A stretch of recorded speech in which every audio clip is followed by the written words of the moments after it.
Ladies and gentlemen, on behalf of the University of Jember, I'd like to extend a warm welcome to our distinguished guests, honorable speakers, and all our participants joining us today for this special International Conference 2026. With them, National Language in the Digital Global Era, Identity, Policy, and Multilingual Education. Selamat sore Bapak Ibu dosen, tamu undangan, serta teman-teman yang luar biasa. Selamat datang dalam acara International Conference tahun 2026 yang diselenggarakan oleh Universitas Jember dengan mengusung tema Bahasa Nasional di Era Digital, Identitas, Kebijakan, dan Pendidikan Multibahasa. It is a great honor to have with us today the Honorable Dr. Sdianti Wuryangrum, SPD MPD, Head of Department of Language and Art Education, our esteemed guest lecturer Rakib Chowdhury, PhD, from Monash University, Australia, Professor Dr. Kiki Juli Anggoro Walailak Universities, and Onipa Taitei Pensamuch, PhD, from Walailak University, Thailand. And to all our respected lecturer, staff, and students, thank you for being here. First, let us offer our deepest gratitude to Allah Subhanahu wa Ta'ala for His blessings and guidance, which have enabled us to gather here today in good health and high spirit. We are truly blessed to have this opportunity to enrich our knowledge and broaden our perspective. My name is Sayuwilda Kamila, and I'll be your Master of Ceremonies for today's event. I'd like to share agenda for our International Conference 2026, which include first, opening, second, Indonesian National Anthem and Jember University's hymn, third, invocation, fourth, opening remarks, fifth, the main session, and sixth, closing. To commence our event, let's sing Indonesian National Anthem and the Jember University's hymn.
Thank you.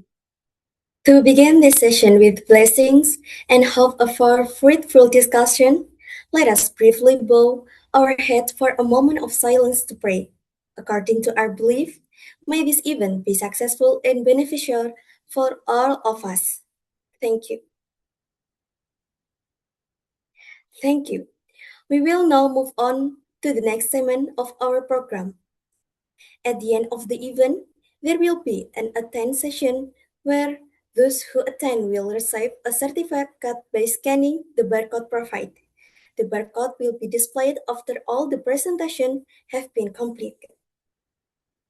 Di akhir acara, terdapat sesi presensi di mana peserta yang hadir akan menerima sertifikat dengan memindai kode batang yang telah disediakan. Kode batang akan ditampilkan setelah semua presentasi selesai. Next, we will hear some opening remarks from our esteemed Dr. Rudianti Wuryaningrum, SPD MPD, Head of Department of Language and Art Education. To Dr. Rudianti, time to yours. Thank you, moderator.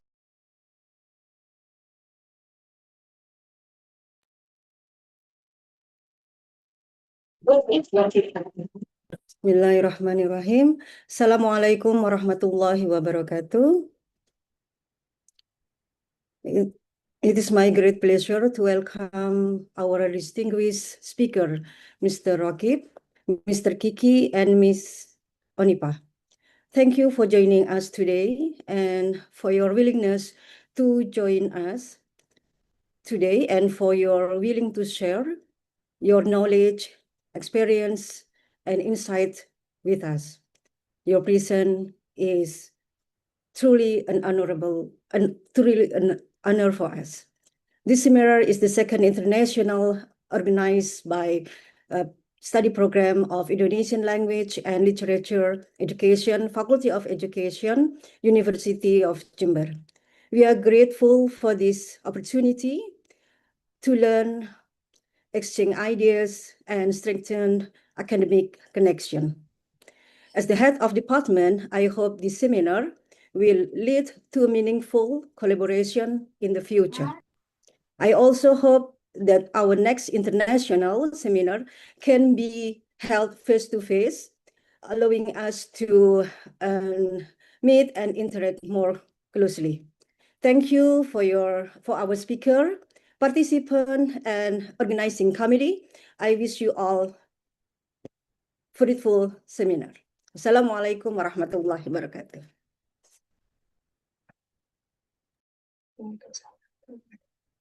Thank you, Dr. Rusdianti Wuryangingrum, for your insightful words. The next agenda, we are now moving on the core of our event, where we will dive into a very enriching discussion. It is a great honor to have three highly esteemed speakers with us, and we are fortunate to have two brilliant moderators who will guide this session. It is my pleasure to introduce our first moderator, Mrs. Dina Fitri Hassana, SPD MPD, and will be guiding our first presentation. And our second moderator, Mr. Ahmad Shukran, SPD MPD, will be leading the second part of our session. To the first moderator, Mrs. Dina, time to yours. Thank you, Mrs. Sayu. Bismillahirrahmanirrahim. Assalamualaikum warahmatullahi wabarakatuh. Good afternoon, everyone. Distinguished guests, respected faculty members, colleagues, students, and participants.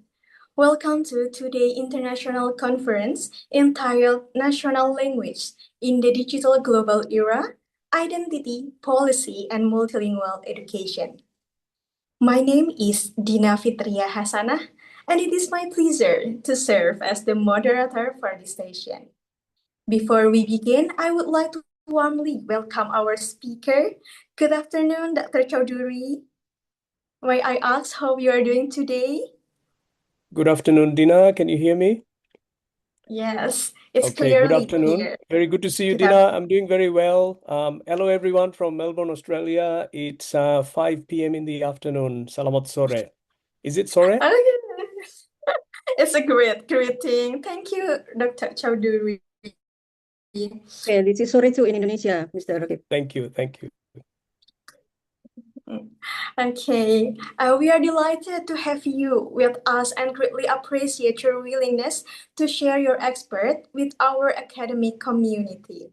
Ladies and gentlemen, let me introduce our distinguished speaker, Rakib Chowdhury, PhD, from Monash University, Australia. Please show the short biography. Tolong ditayangkan kurikulum vitae-nya.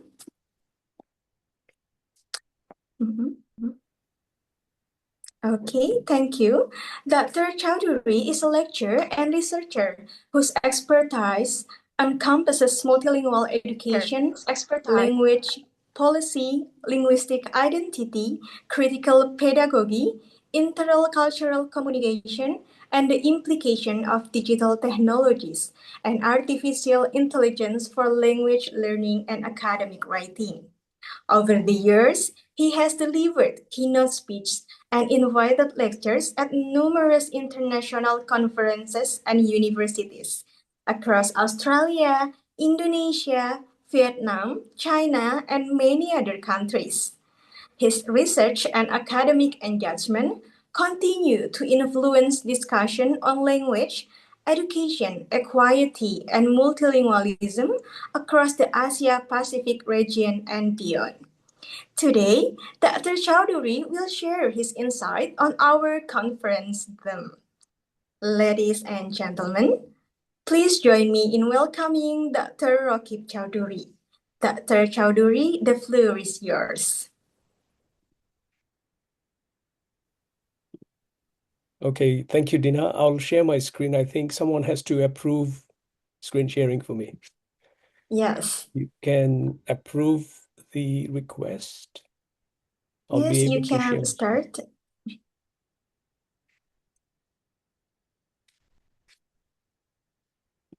Okay. You can't see my screen, can you?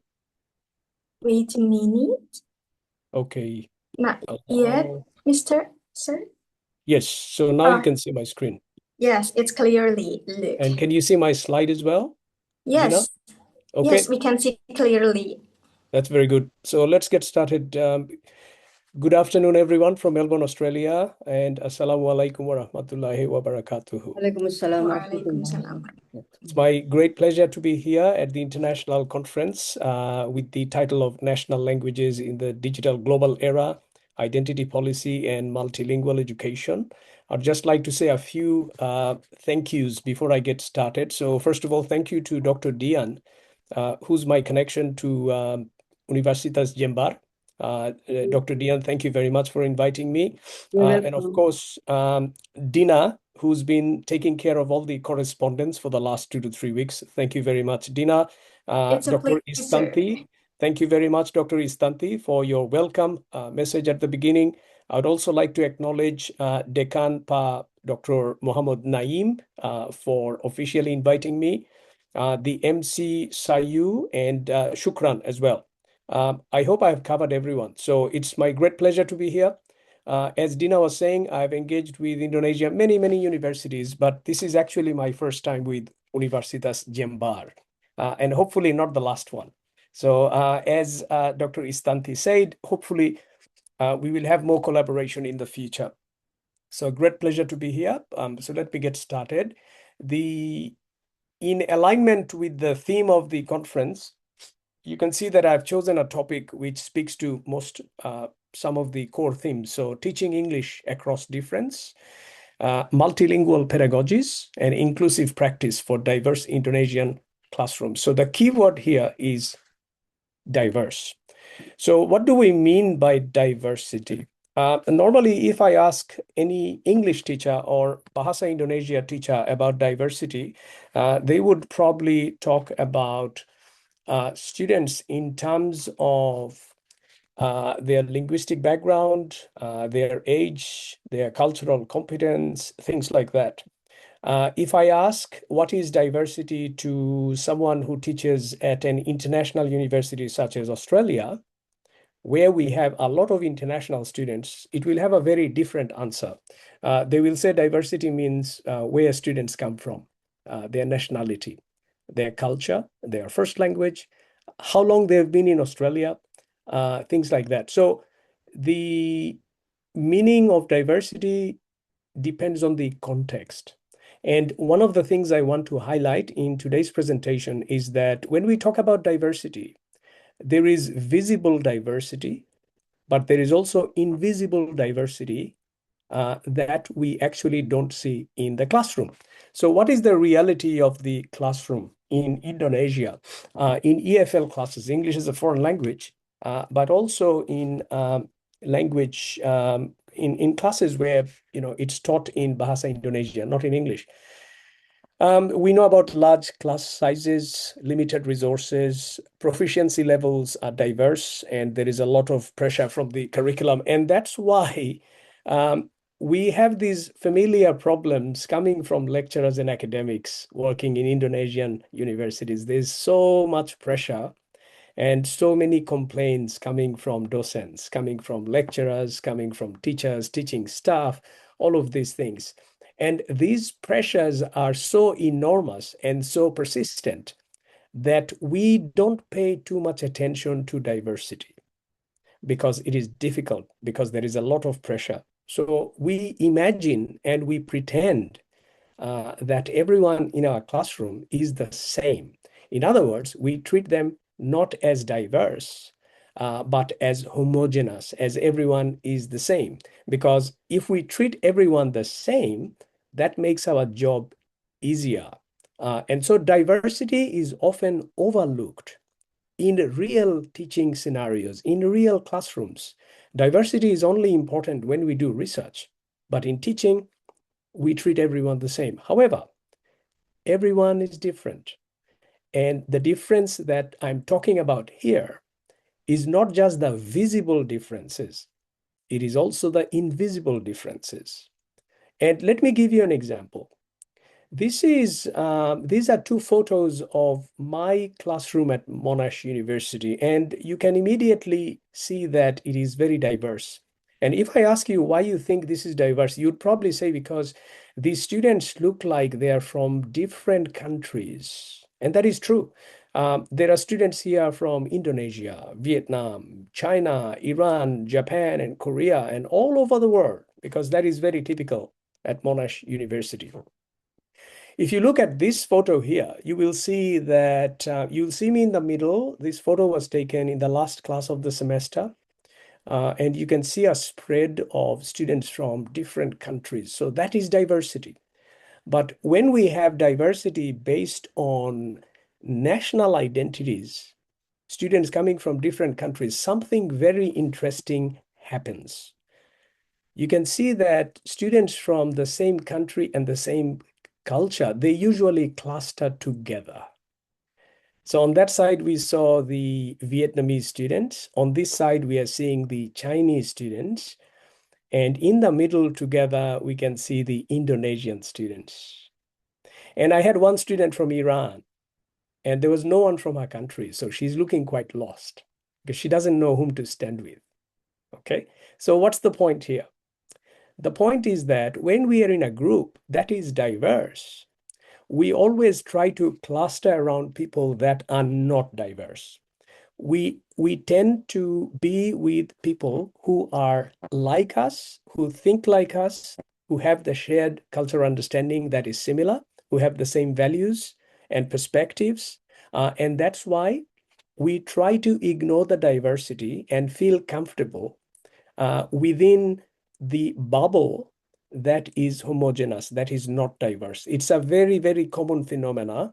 And as you can see, students are all around people from the same country. They don't like mixing.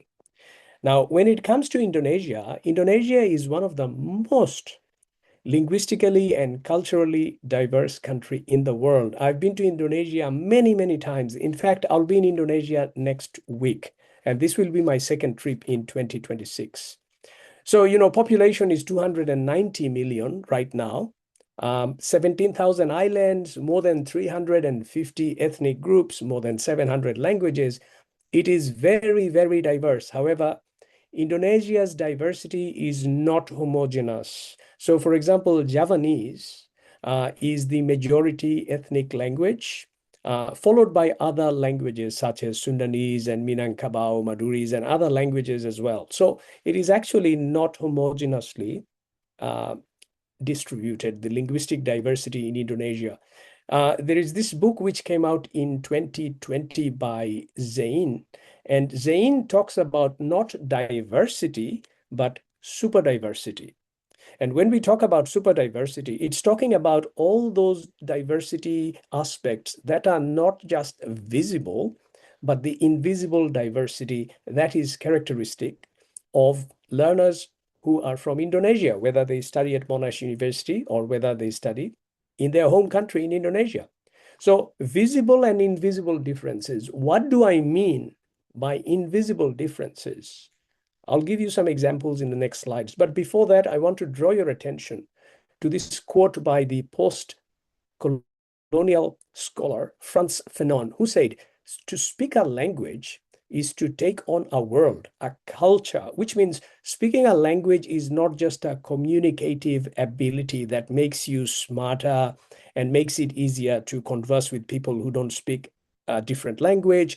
It is much more than that. It's about values, it's about epistemology, it's about philosophy, it's about our values, it's about the way we look at the world, and all of these things. That is what differences, one of the differences that language makes to us. So what are some of these invisible differences? So for example, in a classroom in Indonesia, Bahasa Indonesia classroom, for example, not English, just a typical classroom in a typical school, high school, or university, you might think that everyone speaks the same language, Bahasa Indonesia. You might think that everyone is a local student in the sense that they are either from this city or they are from a neighboring city. So in big cities like Jogja, Kota Pelajar, we know that in big cities like Jogja, students come from all over Indonesia to study because they have a lot of good universities there. That's okay. But the problem is, it's not just the diversity of which province they come from to study. There are more invisible differences. For example, Howard Gardner in the 80s talked about the multiple intelligence theory. And Howard Gardner identified 8 different types of intelligences. And no matter which country you're from, no matter which province you're from, no matter what your nationality is, no matter what stage you are at, and no matter what your socioeconomic conditions are, whether you're from a rich family or whether you're from a poor family, whether you're from Kampung or whether you're from a big city, it doesn't matter. We all have different types of intelligences. So that is one kind of invisible diversity that you can't see. So for example, your brother or your sister might be very good at maths, and your father might also be very good at maths, but you are not. And your parents might be pushing you and scolding you about why you're not so good at maths, because they would say, this is a family tradition. We are all good at maths. And that is not because you are lazy, and that is not because you are not intelligent. It simply means you have a different type of intelligence. So that's probably why you can play a musical instrument very well. That's probably you can dance very well. That's probably you can do drawing very well. So in other words, multiple intelligences is a built-in mechanism in the human psychology that allows us to be good with certain things and not so good with certain other things. So this is a kind of invisible intelligence mechanism that makes us diverse in ways that we can't see. Here is a different concept, the different types of learning styles. And according to this theory, there are students among you who can understand a very difficult concept if it is shown visually, like in an infographic or in a chart, or in a video on YouTube, rather than reading a theoretical critical essay on the same topic or a textbook. There are others who can do better in an auditory way through a lecture. And then there are others who are more physical. and they need to touch, they need to experiment, they need to do something hands-on to understand. So multiple intelligences, that was one thing. And here is another one, the different types of learning styles. And these are aspects in every single learner and lecturer that make us diverse in a multilingual classroom that are invisible to the eye. Now, I want to make a short deviation to give you a little bit of history how that kind of diversity is ignored in favor of some kind of homogenization in language classes that makes our job easier. But that's not a good thing. In the 90s, those who are studying English language or English language education or teacher education in English, you would be familiar with the term called the critical turn in English language teaching, ELT. Basically, what happened is we have a group of theorists such as Alistair Pennycook, he's from Australia, Kanagaraja, Kachru, David Gradol, David Crystal, etc. They came up with the idea that the way we think about English and the way we think about English language teaching is based on a lot of constructs such as native speakerism. What is native speakerism? It is the idea, the false idea, the myth that if someone's first language is English, if someone is a native speaker of English, they are necessarily better teachers of English. And we should try to follow them. We should try to have a British accent or an American accent or an Australian accent. We have to sound like a native speaker. And if you can't sound like a native speaker, you're not good enough. That is called native speakerism. The critical turn in ELT was a time when people started to realize that is not true. And that gave us the space to think about English or any other language such as Bahasa Indonesia as much more diverse than the homogenized kind of teaching and learning of a language simply to imitate native language speakers. However, although the critical turn in ELT happened in the 90s, unfortunately, as lecturers of English, we still carry the colonial mindset. What is the colonial mindset? It is the mindset where we accent shame people, our students, or we talk about broken English, poor pronunciation, non-standard English, which means that we still pressure our students to sound like native speakers, which is the old view. And that is the wrong view because English is now EIL, English as an international language. It doesn't belong to the native speakers. We don't need to speak like them. We have appropriated English. And if an Indonesian speaker has an Indonesian accent, when they speak in English, it is actually a good thing. It is not something to be ashamed of. It is something to be proud of. Why? Because your accent is your identity. The fact that you have an Indonesian accent, you should be very proud of it because you're Indonesian. On the other hand, if you are trying very hard to have a British accent or an American accent, that is supposed to be shameful because you are trying to be someone else. English, after all, is just a language. So there again, we are talking about diversity in terms of English, different types of Englishes. Now, you may have come across this term called differentiated instruction. Differentiated instruction, which is a kind of personalized learning, is a kind of instruction, language instruction. It's not about English. It could be about teaching Bahasa Indonesia. It could be teaching English. It could be teaching any other content. It's an approach. Differentiated instruction is a kind of approach where you are teaching, you are considering every student as different. You are not homogenizing everyone, thinking that everyone is Indonesian. Everyone understands Bahasa Indonesia. Therefore, I will treat everyone the same. Differentiated instruction is treating everyone differently. Now, the concept of differentiation is not a Western concept. It is not a concept that comes from outside Indonesia. In fact, it is very much a quintessential part of the local philosophies of Indonesia. Bhinneka Tunggal Ika, unity in diversity. It is embedded in Pancasila, because Pancasila is about social justice.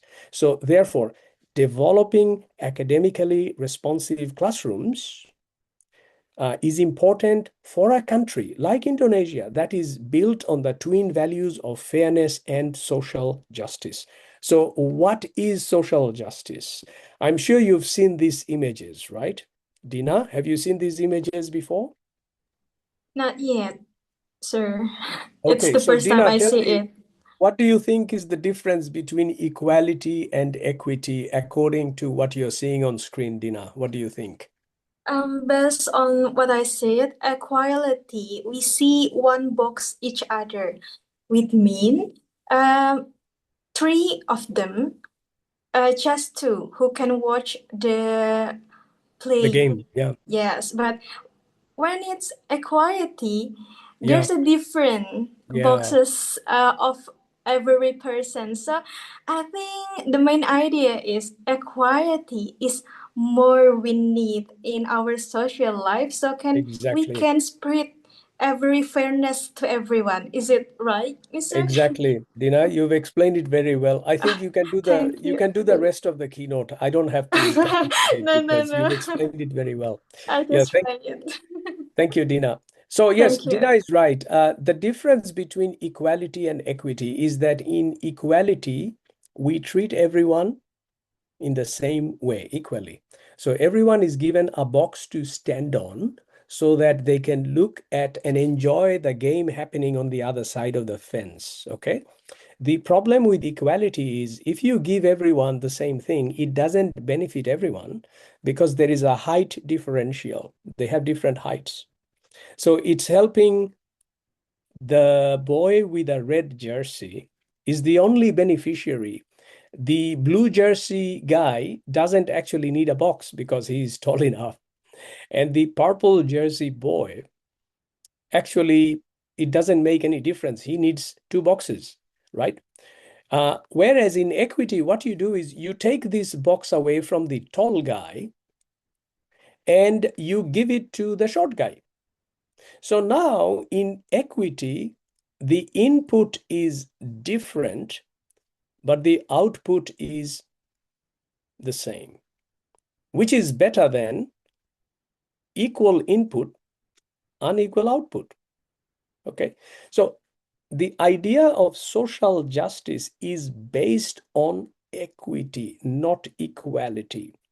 So when a teacher says, I treat everyone in my classroom equally, it sounds good, but actually it is not good. Because not all students have the same needs. So if you treat everyone equally, you might say that I'm being fair, but you are not being fair. Because your students have certain differences that are invisible. And you are not catering for those differences. You're just treating everyone. So in reality, this is what happens. Those who need the least, we give them the most, such as the smartest student, such as the student who sits in the first row, the student who has a good sense of humor, the student who always raises their hands, answers questions, brings gifts to the teacher. We try to reward them. Now, the other student who is sitting at the back of the classroom doesn't talk, doesn't make eye contact, very quiet, shy, the teacher doesn't pay any attention to them. Now, the teacher doesn't realize that it is this student here, the shy student, the malu student sitting at the end of the class is the one who needs more support. And that is because it's a diversity issue here. It's a social justice issue here where we have to differentiate our students. Now, in a classroom in Indonesia where we are assuming everyone is the same, okay, monocultural, not multicultural, everyone speaks the same language, everyone has the same understanding, everyone comes from the same kind of family, they have the same social cultural values, our differences become invisible. And we as teachers, we think we are treating everyone in a fair way by giving them equality, but what they need is actually equity. So what is differentiation? Differentiation is rejecting the notion that one size fits all, because one size does not fit all. So matching what is offered with what is needed by considering learners' readiness, that is differentiation. So in other words, social justice is about fairness and equity. It's not about equality. Okay, it doesn't mean everyone is equal. And it doesn't mean that you're giving everyone the same in terms of teaching, in terms of assessing, in terms of giving them grades, in terms of instruction, in terms of the resources making it available. So is it a burden? Is it a burden for teachers to treat students individually in a differentiated way? Yes, it is a burden, but it is a burden of responsibility. It is a burden of ethical conduct, social justice, professionalism. So as I said at the beginning of my presentation, Bapak Ibu, we already have crowded classroom, pressure, lack of resources, large classrooms, too much work. So we don't want to be bothered with yet another problem, which is to differentiate students. But that is actually what we should be doing. Now, differentiated instruction is not a pedagogy. It is not a method. You can't learn about differentiated instruction by memorizing the rules of what to do. It is not a map. So what is differentiated instruction? It is a way of thinking, cara berpikir. What we call differentiation is not a recipe for teaching. It is not an instructional strategy. It is not what a teacher does when they have time. It is a way of thinking about teaching and learning in appreciation and recognition that every learner is different, even if they look the same, even if they are the same age, even if they speak the same language, even if they come from the same socioeconomic level of family, even if they are all Indonesian. So we have to recognize this diversity. Okay, so differentiated instruction adapts teaching to meet the diverse needs of students in terms of content, process, which means instruction, and products, which means assessment, also assessment, right? So these are some of the benefits of differentiation. It is about respect. It's about making students feel valued. It's about a positive recognition. It's about tolerance, appreciation of differences, diversity, and it makes teaching multidimensional, multisensory, and multimodal, which means if you remember the 8 types of multiple intelligences from Howard Gardner that I mentioned a little while ago, if teaching is multidimensional, multisensory, multimodal, then it caters for all students, not only the smart student, not only the student who is your favorite student, not only the student who sits in front of you and asks all the questions, you are also catering for the needs of the shy student, the socially anxious student, the quiet student,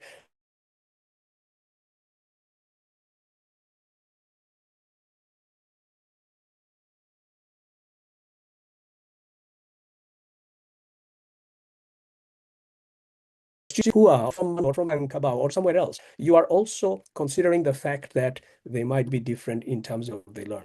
So here is another example. I want to show you what we call the zone of proximal development, which is an idea developed by Lev Vygotsky. And some of you have heard the name of Vygotsky, and some of you already know what the zone of proximal development is. Dina, are you familiar with ZPD, zone of proximal development? I think I have heard it, but just a little first. Okay, yeah, no problem. That's okay. So some of you will probably learn about it when you're doing your S2 masters. But here is the thing. So imagine there are 4 types of classrooms. And if I ask you which classroom is the best, tell me what you think about it. So this first classroom here, this one, is a low challenge, low support class. So low challenge means the content that you're learning is very easy. It's very easy content. So if you are in university, the audience here, you're all university students. If you go back to primary school or secondary school, and if you're learning Bahasa Indonesia or English, it's very easy, right? Low challenge. And the support coming from the teacher, we call it scaffolding. That is also low.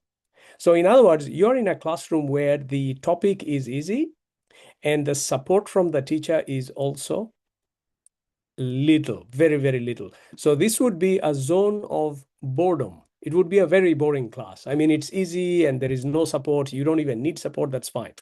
Now, the second classroom here is low challenge, very easy topic, but high support. The teacher is very popular. The teacher is very friendly. The teacher is giving you more support than you need, etc. So this is the zone of comfort. You're very, very comfortable. And this teacher is a very popular teacher. Everyone loves that teacher. Okay. What about the third one? Low support, high challenge. Difficult topic, very little help from the student, from the teacher. Zone of frustration, because the teacher is not helping you because the topic is very difficult. What about the fourth one? It's a classroom where the challenge is very high. It's a very high topic. But the teacher is also helping you very, very much. Which class do you think is the best one? Where do you think learning happens the best, Dina? Where would you like to be? I think high support and high challenge will be a good, Exactly. but in Yes. teachers' view, maybe it will cost much time and others preparation. I Yes, think, that is true. but the best cost the much Yeah, material. you're right. So Dina wants to be in this class, which I is high hope. challenge, high support. Okay. And Dina has actually chosen the best class. Because although, as Dina said, it would be difficult for the teacher because they are giving high support, which means they have to be aware of students' diversity. They have to do differentiated instruction. And it's a high challenge class. This is actually where learning happens the best. So this is the zone of boredom, boring class, low support, low challenge. This is the zone of comfort. This is the zone of frustration. And guess what? This is the zone of proximal development, ZPD, zone of proximal development. There you go. All right. So this is from Mariani, 1997. Okay. This image shows us the 4 different zones that any classroom can have depending on the degree of cognitive difficulty, low challenge tasks, high challenge tasks, as well as low support or low scaffolding and high scaffolding, which is high support, right?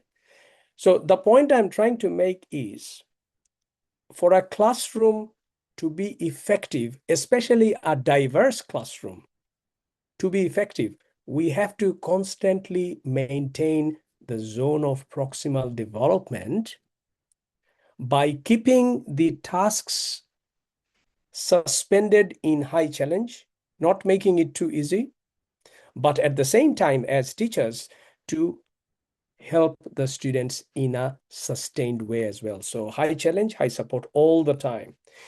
If you want to be a popular teacher, if you want to get the best teacher award in your school, if you want to be loved by your students, then you can be a popular teacher. You can just create the zone of comfort.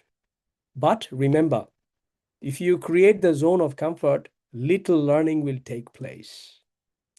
If you really care about your students' learning and you want to give them the best, then you have to create the zone of proximal development. So Vygotsky explains that the zone of proximal development is this yellow circle here. It is the circle between what students can do without any help, which means they have already learned it, and what students can't do even if you help them. So zone of proximal development is the idea of pushing students through high support and high challenge, just a little over their capabilities. So to conclude, we have to constantly keep the pressure of zone of proximal development. We have to constantly keep the pressure on our students. But at the same time, we also have to constantly provide them with high support or scaffolding. If you only put pressure, but you're not helping them, then it would be zone of frustration. High challenge, you're pressurizing the student, but you're not supporting them. But as long as you're supporting them, high challenge is okay. All right, so we have to remember that in a diverse classroom. So back to differentiation. Because we are treating students individually and recognizing that they have multiple intelligences, they have multiple learning styles, they may come from different provinces and have different kinds of families, socio-economically speaking, and because they might have different cultural values, it doesn't mean that if you have a class of 30 students, you have to teach in 30 different ways. That's not what it means. Differentiation is not that, nor is it about randomly selecting groups, nor is it about dumbing down. What does dumbing down mean? Dumbing down means because some students are weak, you make things too easy for them. That is not differentiation. Because if you make something too easy for your students, you might be a popular teacher, but they are not learning because the constant high challenge has to be maintained. Or look at the last one, grading differently based on perceptions of students' capabilities. This is a big problem. If you think some students are weak and you are grading them more flexibly, and some other students are strong and you're grading them more rigidly, that is not right. That is not differentiation. Differentiation, on the other hand, is actually about respectful teaching. Differentiation is about respecting differences. So making these accommodations and responding to the variance among learners is differentiation. It is not about making things easy for some people and making things difficult for some other people. So how can we do differentiation in a language class? So Bahasa Indonesia or English. One of the things we can do is through translanguaging. What is translanguaging? In many English classes, in good schools in Indonesia, when they teach English, even in private schools or high-ranked schools in big cities, they don't allow you to use your first language. You have to use the medium of instruction. So if it is a language class, English language, you only have to speak in English. That's not good. Or you are allowed to use Bahasa Indonesia because that's the national language. But most people in Indonesia, their first language is not Bahasa Indonesia. Their first language is Javanese or Sundanese or Buginese, Makassarese, Minangkabau, Torajan, Minahasa, Manadonese. These are your first languages.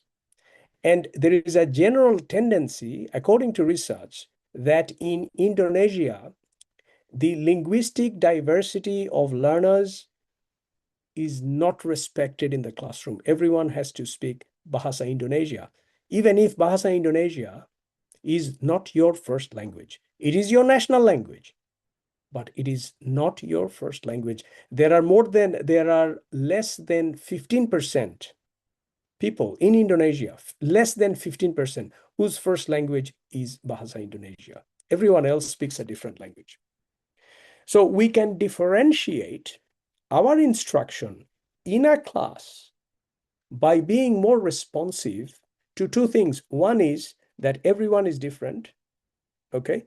And the other one is there is a difference between equity and equality. So social justice. So differentiation can be done by time, topic, grouping, product. Product means, whatever students output. So it could be a passage, an essay, a poster, an oral presentation, by task, etc. And one of the common ways of differentiating tasks is to use Bloom's taxonomy. I think most of you might be familiar with Bloom's taxonomy. It is a hierarchy of six cognitive levels from low to high. So at the bottom, we have LOTS, L-O-T-S, lower order thinking skills, which is remember. Number 6 is create or creating, which is HOTS, H-O-T-S, higher order thinking skills. So Bloom's taxonomy is a very common technique to utilize and differentiate tasks in our classroom. Caroline Tomlinson is the most recognizable scholar of differentiated instruction. And she has a particular model that you're seeing on screen. It's called the ebb and flow of experiences. Teachers can use this model in any classroom, even if it's a large classroom, 30, 40 students, to utilize differentiated instruction and thereby respect the diversity of the classroom. Now, this is too much for me to explain now because my time is nearly over, but you can search up the ebb and flow of experiences by Tomlinson, and it will give you very specific examples of how easily you can practice differentiated instruction in your classroom. Okay, and it is a cycle. You can do it over and over and over again, always maintaining the zone of proximal development, ZPD. Okay, translanguaging itself is a form of scaffolding. If your student speaks Sundanese, if your student speaks Minangese, if your student speaks Balinese, if your student speaks Sasaknese, and if there are more than one student speaking the same language, you should allow your students to utilize their first language in the classroom instead of saying everyone should speak Bahasa Indonesia, don't speak your local language. That's not good, because that is also a form of scaffolding. Why? Because when you allow students to use their first language, you are not only recognizing the linguistic diversity, but you are validating their identity as someone who has a different language. You are reducing their anxiety, and it can deepen their comprehension. So this is I have one more slide, but I'm nearly done, Dina. What are the implications for national languages? That's the title of the conference. So we are talking about national languages, not English. We are talking about more than 300 and more than 700 languages, okay? Implications for identity, policy, multilingual education. Home language is important. We need to acknowledge the digital divide. Not everyone has access to the technology which we take for granted. We are privileged. Acknowledgement of socioeconomic status. Not everyone comes from a rich family. Acknowledgement of digital literacy. Not everyone is digitally literate. You might be able to make really cool TikTok videos. You might have 50,000 followers, but you might be totally digitally illiterate. Making a TikTok video doesn't make you literate, okay? And then, of course, dialogic pedagogy, linguistic diversity celebration, talking to parents and knowing about the expectation of society. These are all very important things. And finally, we also need to support teachers so that they can practice differentiated instruction and recognize differences in the classroom. So they need professional training as well. You can't blame the teachers. They need to learn as well. They need professional training. And we need money, and we need policy support, and we need researchers to tell us what exactly to do. All right. Thank you very much. That's the end of my presentation. Thank you very much, Dr. Chowdhury, for your insightful and thought-provoking presentation. And I hope for time you come to Indonesia, will meet us at Jember University. And there's a unique statement. You said that accent shaming is colonial mindset. Your accent is your identity. There's unique thing in Jember University, Dr. Rakib. When our first language, there's two accent, that Indonesian with accent Japanese and Indonesian with accent Maduris. And somehow in social life, there's underestimating when there's student that use Indonesian with Maduris language. There's a unique thing, I think. Oke, baik hadirin semuanya. Kita telah menyimak bersama perspektif beliau begitu banyak mengenai bagaimana bahwa bahasa itu seharusnya tidak ada ejekan dalam aksen.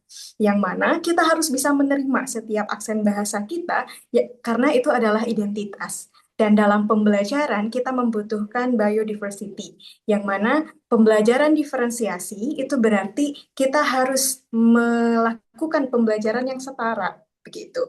So now we move to the question and answer session. Selanjutnya adalah sesi tanya jawab. Bagi yang ingin bertanya, bisa silahkan untuk raise your hand. Kalaupun menggunakan bahasa Indonesia, akan saya bantu untuk menerjemahkan. Begitu. Okay, there's one people who raised. We will open 3 questions to discuss with Dr. Rakib Chowdhury. You can prepare, maybe we can hear first. Dr. Rakib, here there's Nora Hairunisa who want to share their perspective. Silahkan Mbak Nora untuk menanyakan pertanyaannya.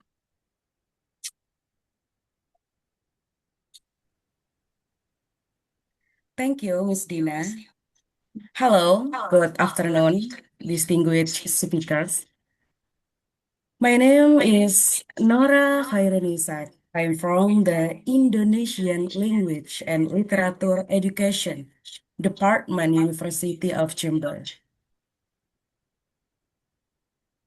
Thank you for the insightful presentations. I would like to ask question regarding the relationship between national language identity and digital globalization. As we know, digital platforms, artificial intelligence, and social media tend to privilege globally dominant languages, particularly English. In this context, many young people increasingly use mixed language expressions or even shift the linguistic preference. Therefore, my question is, how can government and educational institutions maintain the vitality and prestige of national language without limiting global, competitive, and international communication? Furthermore, do you believe that multilingualism strengthens national identity, or could it gradually weaken the symbolic role of national language among younger generations? And yeah, thank you very much. I will appreciate your perspective and further explanation on this matter. Thank you. Thank you, Gina, Mbak do you want me to Nora. answer the question, or do you want to get the questions, all of them first, and then I can answer one by one? What do you want? Maybe it will easily Dr. Rakib to respond it one by one. Okay, yeah. So let me respond to Nora Khairunisa. Thank you very much. So Nora, you have 2 questions. I'll answer the second one first, then I'll answer the first one later on. The second one is easier to answer. Your second question is multilingual identity or multilingualism, does it strengthen national identity or not? The answer is yes, absolutely. So multilingualism always strengthens national identity. Yes. Why? Because in many countries, including my country, Australia, the government always talks about assimilation. It's a very popular term for politicians. In many countries in the world, assimilation, assimilation, assimilation. What does it mean? Assimilation means to be one. So it's the opposite of diversity. See what I'm saying? Because if everyone is the same in terms of their language, their political ideology, their education, their thinking style, it's easier for the government to control them. And that's why politicians and governments, they love assimilation. But what I'm talking about is the opposite. What I'm saying is assimilation is actually not good. Diversity is good. Because diversity is strength, learning from each other, strengthening the foundation, the political, ideological, cultural, economic foundation of a country depends on how diverse the nation is. Bhinneka Tunggal Ika, unity in diversity. That's in Indonesia. So yes, multilingualism does strengthen national identity. And multilingualism doesn't mean English and Indonesian. Multilingualism means the celebration of 700 plus languages in Indonesia. It has nothing to do with English. We need to celebrate linguistic diversity in our classrooms. We don't do that in Indonesia. How do I know that? Because I've done research, I've read articles. So we need to do better. Now, Khairun Nesa's first question, Nora. That's it's a textbookish kind of question. It's kind of theoretical question. Nora, my tip is next time you ask a question, say it in a conversational way. Don't try to sound like it's from a textbook you're reading out from. But anyway, your question was national identity and global digital identity, international competitiveness, the alignment between these two. Yes. So the global digital identity that we create on social media platforms, not just, TikTok and Facebook and Instagram, but the way we create our identity in digital spaces, right? That doesn't always align with our national identity. So national identity, obviously, you are Indonesian. That's your national identity. But we create a pseudo identity of ourselves in the digital space. And sometimes they don't always align. So your concern was about international competitiveness. What can the government do, et cetera, right? The answer is not everything is done by the government. Not everything should be done by the government. This is something that we have to do, not rely on the government. So what is it? What should we do? We have to increase our literacy, digital literacy. Now, remember, Dina, I was saying, just because you have 50K followers doesn't mean you are literate, right? Just because you can make cool TikTok videos doesn't mean you're literate. Maybe you're very, very illiterate. You're buying skincare products, you are doing exercises, you're doing this and that from TikTok. You are not talking to a doctor. You're not talking to a nutritionist.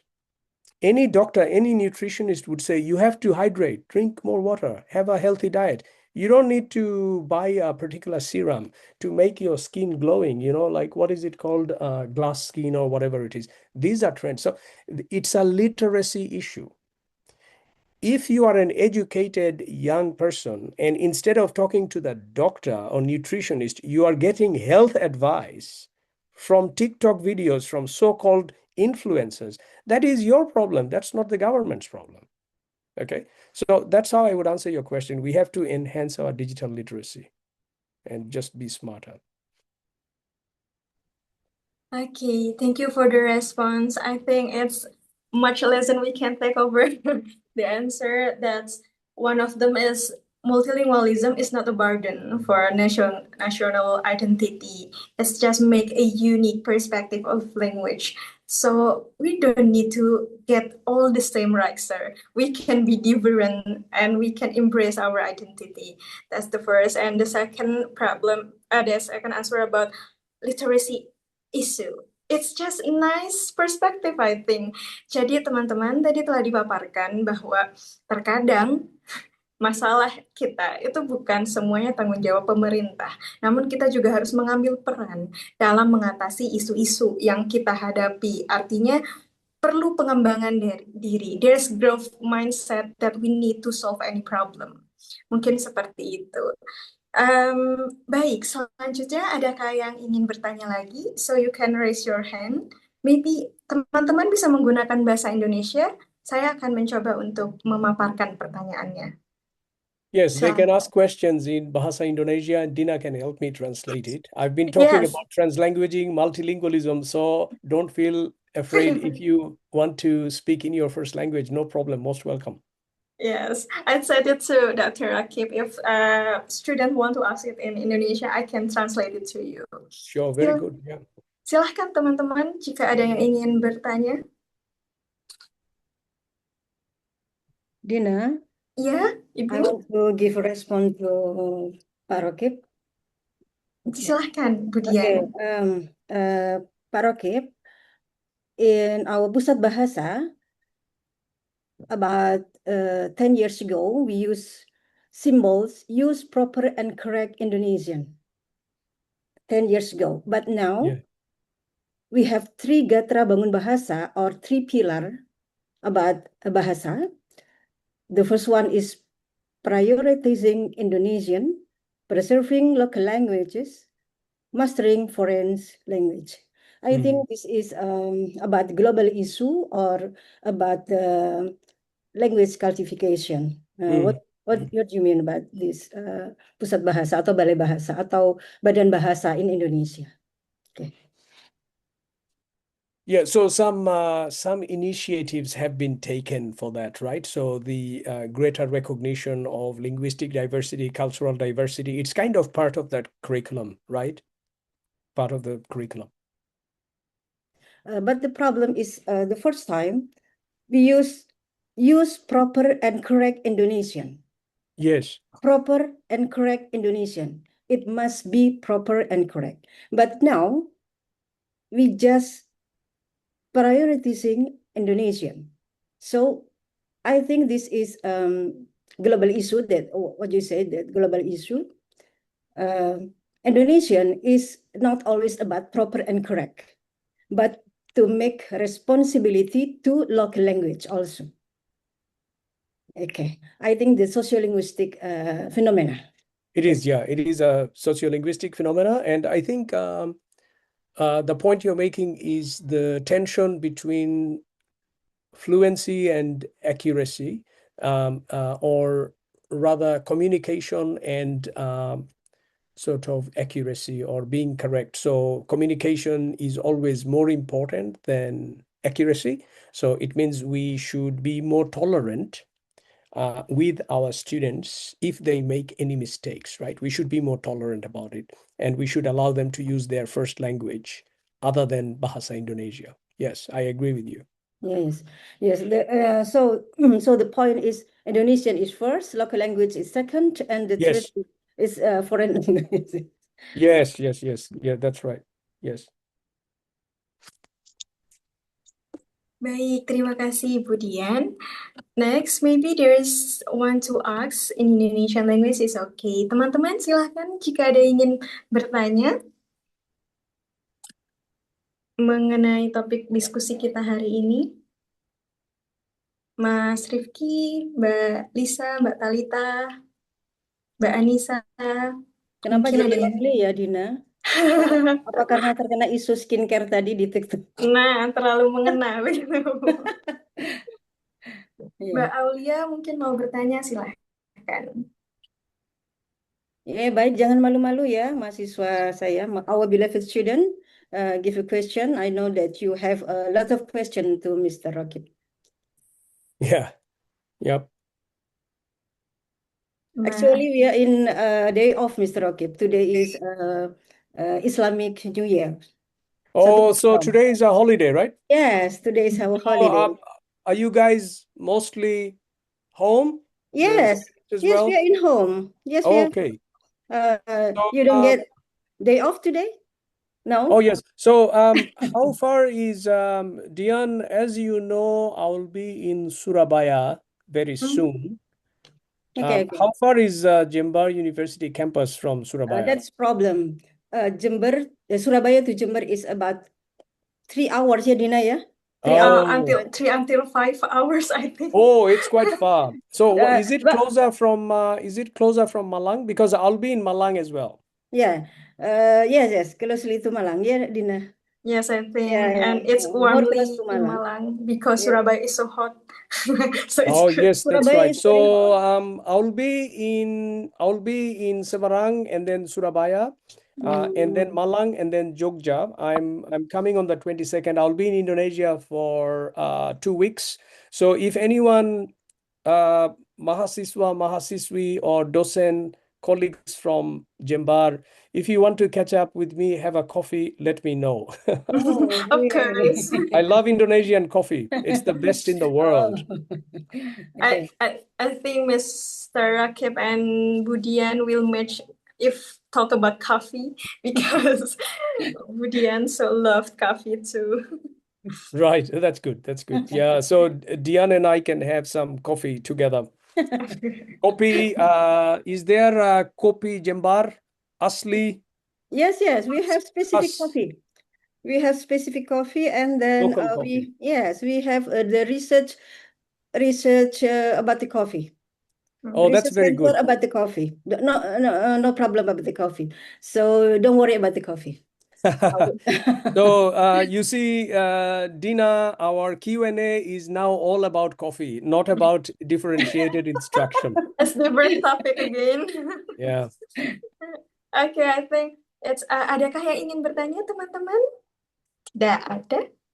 Mungkin bisa kita cukupkan ya Budian. Oh, bukan. Ada Anggun satu lagi itu. Anggun mau bertanya, Mbak. Oh, silakan Mbak Anggun.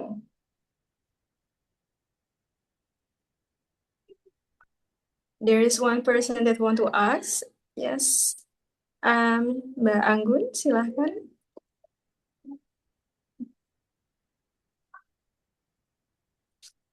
Anggun in bad connection tulisannya. Oh, bukan Anggun ini ya.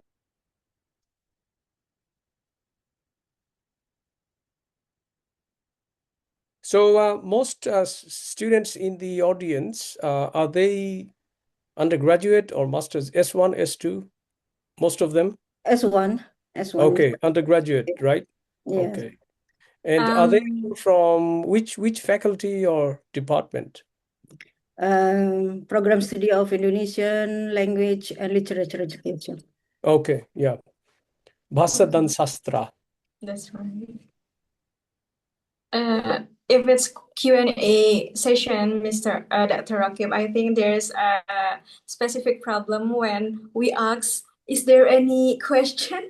They will silent. But Yeah. when we ask is there any difficult to understand? And they will ask it shining, Yeah. shyly. That's right. I think it's the problem in the class. So Yeah, we can no, I have know. this I know conference. that. I know it's very common. So we can continue talking about coffee. So we continue talking about coffee. There's one. Maybe I want to start discussion about literacy, Dr. Rakib. When nowadays we have a digital or social media era, when there's one, we believe not to expert, but we believe if there's much people talk about it, so it's be a problem when experting is not a exclusive thing. Experting is not a valuable value again. How we can teach our student to be more good at literacy, more much Yeah. reading, just like that. So we can say that social media is not one of the most thing to believe. There is there's a perspective of academic, so we can remove we can rebrand again just like that. I think it's the problem that teachers face at the Yes, reality. yes. So, Dina, that's a very difficult question because Mhm. if I knew the answer, then many other people would also know the answer and we could help young people, right? But it's very difficult, not just for teachers, it's also difficult for parents, right? It's also That's difficult for right. parents. But you know, digital literacy is different from being cool on social media. Mhm. Digital literacy is different from having a lot of followers. Digital literacy is different from having the skills to make a nice TikTok video or Instagram story and all of that. I'm not saying that making a nice Instagram story or TikTok is useless, it is bad. I'm not saying that. I'm not saying that. What I'm saying is that, you know, there might be students here who are really good with social media. They can make beautiful photos. They have good creative photography skills. They know how to put in soundtrack, make beautiful videos. Videos are, it could be about travel, it could be about food, it could be about fashion. It's all very creative and they might have a lot of followers, right? And I'm not saying it's all bad. What I'm saying is you can do all of this and still be very illiterate. How? As I said, you know, you might be getting your current affairs and news and medical and health advice from TikTok because the so-called influencer has 2 million followers and viral and everyone's following them. Whereas if you care about your skin, you just need to do the common sense things that your parents already told you since you were a child. Drink lots of water, sleep well, moisturize where needed, avoid the sun, you know, sunlight directly, long exposure, right? This is commonsensical. Do you really think a magic serum promoted by an influencer, you put Yes. it on before you go to bed and you wake up after 3 or 4 nights and then suddenly you're glowing? I mean, you are completely illiterate if you fall for these scams, because those influencers are not illiterate. You are illiterate. They are not illiterate because they are exploiting the algorithm and they are making millions of dollars. And these so-called influencers will disappear after 6 months. You won't see them. And then you will look at your skin and say, my skin is still, there is no difference. I've already spent 5 million rupiah, 10 million rupiah, and my skin is still the same. Those people have made the money. You are the illiterate person. So, I mean, don't get your health advice from an influencer. Talk to a nutritionist, talk to a doctor, a scientist, or just read a book, talk to your parents. Your parents are more literate than these so-called influencers who are making money out of you. They are not illiterate. You're illiterate. So, you know, it has to come from the family. It also has to come from the teachers just to make them. And again, I'm not saying if you can make a cool TikTok video, I'm not saying that it's useless. It's entertainment, but don't take it too seriously. There is a difference between fad and real life, right? Okay, that slapped the face that Rakib Chaudhary when the Yeah. fact that we must educate ourselves, then we provoke another people to do it. Just Yeah, like I think Dina, the term is called TikTok, racun TikTok, yes, poison. yeah. Yeah, I have a lot of skincare here, so I think I don't need it again, but I need some hydrate drink and that's pray the right to thing to do, calmness. Dina. It's just common sense. You don't need a serum. Come on, you are young. You just need to hydrate and shower That's right. properly and take care of your personal hygiene in the commonsensical way that your parents and your grandparents have already done long before social media. You don't need a cream. Come on, right? And if you need a cream, go to a dermatologist or a nutritionist or a doctor, not an influencer who is making money out of you selling a serum which has no value at all. So that is digital literacy. By the way, there's a question from Shukron. Yes, there's Pak Ahmad Muhammad Shukron. Shukran. Silahkan, Pak Shukran. Okay, thank you, Budina. Good afternoon, Mr. Rohit. My question is about my dilemma when I'm teaching the language for the student. Now we face the two problematic about the approach how we teaching the language, about the approach with the structure of the language and the approach with the how we use the language, our communication approach, how we make it what is that, um make it the composition, good composition about how to teach language with the structure approach and the communication approach. Yeah, maybe that's my question. Thank you. Okay, so Ahmed, Shukron, this is it's a good question, but it's a question that I can give you a half an hour lecture on. I can't answer it in 2-3 minutes. It's a huge question. You can write a thesis on that. It's not a quick question. It's a big question. Okay, so here is what Ahmed Shukron is asking, and he has now disappeared, right? I can't see him. Dina, is Shukron there? Where is he? He has disappeared. Hello, No. Sukron. No, Sukron. Hello, it's hello. in dialogue. Maybe I will pin Pak Shukron. No, it's okay. I mean, if he's not there, then I shouldn't be talking. Oh, there you are. Okay. So Shukron.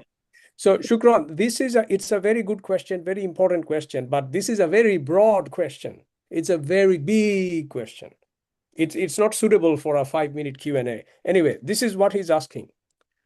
In language teaching, there are two approaches. One is structure-based, one is communication-based. And there is a friction or tension between these two. Shukron is asking, how can we synthesize these two, or how can we integrate these two, right? Yes, okay. Yes. So I mean, there are books about that. There are theses about that, articles about that. It's very difficult. So if I want to answer in just 1 or 2 minutes, here is how I can answer it. There are two approaches. One is called focus on form, and one is called focus on forms, S. Okay.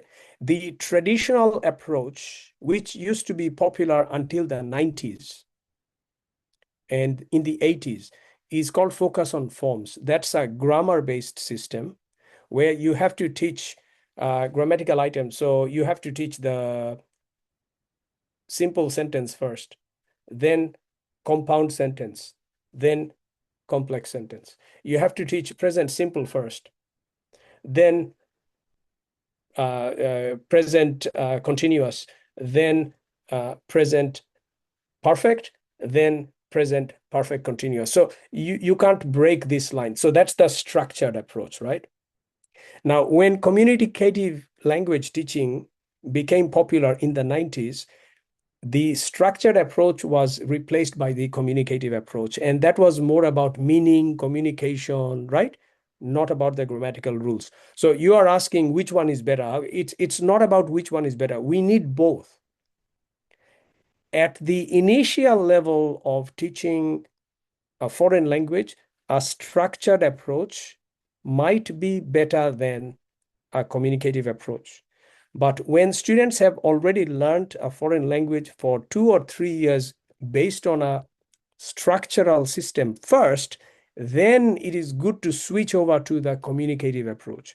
But if you ask me which one is better, I can't tell you which one is better. Both of them are important, but it has to be staged one after another. All right? Pak Sukron is Guru BIPA, Pak Rokib in our university. Okay, that's good. So he is very confused about how to make how to make his student become. Yeah. So Shukron, what I am saying is grammar is important, but authentic communication is also important. If you just say, forget about grammar, just be fluent, no, it's not good enough. Or if you say, no, you have to learn grammar before you start talking, that is not good enough either. So we have to use both. You have to use both. You can't dismiss one completely. It's impossible. Pak Sukron is like survival language. Right. Language, survival Yeah. language. Okay. Okay. Thank you, Mr. Rakib. Thank you. Thank you, Dr. Rakib, Pak Ahmad Syukron. Maybe there is one last question. Is it okay, Dr. Rakib? Yeah, that's fine. There's question in chat box from Oh, Siti let me check. Mutmainah. Yes, that So what this is from Siti Mutmainah. Siti Mutmainah. Okay, let me read it. It's okay. Yes. What strategies can teachers use to support students from different language backgrounds? Okay. Yes. Okay. So is Mutmainah here? Is she here? Bu Can you pin Mutmainah her? I want to see her. mungkin bisa. Bu Mutmainah, mana wajahmu? Yes, I'm here. Okay, that's good. Okay, so yeah, I can see you now. So this is Bu Mutmainah. This is a very good question. What strategies can teachers do to support students from different language backgrounds? I can only name one, which is translanguaging, which means the strategy is you have to allow your students to use we call it linguistic repertoire. Linguistic repertoire means all the languages that they speak. So if you ask your student, they would probably mention 2 or 3. So they will mention Bahasa Indonesia, they will mention Javanese, maybe. They will mention another regional language that they speak only in their kampung with their grandparents, and they will mention English. 4. Very common in Indonesia, very, very common in Indonesia for people to speak 3 or 4 languages. In the classroom, you should allow students to use all of these languages, whatever they feel comfortable. Now, language teachers usually fear that if they use dialects, if they use colloquial language, if they use their first language, it will slow down their learning. That is actually not true. And the theory is called heteroglossia. Heteroglossia means languages cannot be separated. So that's my answer. Translanguaging is the strategy that teachers should use in the classroom to support students from different language backgrounds. There is a second question. What is the role of multilingual education in improving students' academic achievement? Again, this is a huge question, and I can't answer just in 1 or 2 minutes. But students' academic achievement can be enhanced by giving them more voice and showing them respect by acknowledging the multilingual backgrounds that they bring in, which means that you are not making assumptions. You are not homogenizing students saying that, okay, I don't care about your first language. You speak Bahasa Indonesia and that's it. I don't care about anything else. It's the opposite. You are acknowledging them as individual and idiosyncratic beings who have their own linguistic repertoire. So I think it's through respect that we can do that. Thank you. Thank you, Mr. Okay, thank you, Bu Siti Mutmainah, for the question.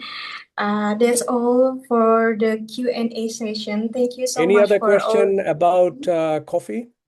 I think there is no question about it. Maybe we need to taste it, not just questioning it.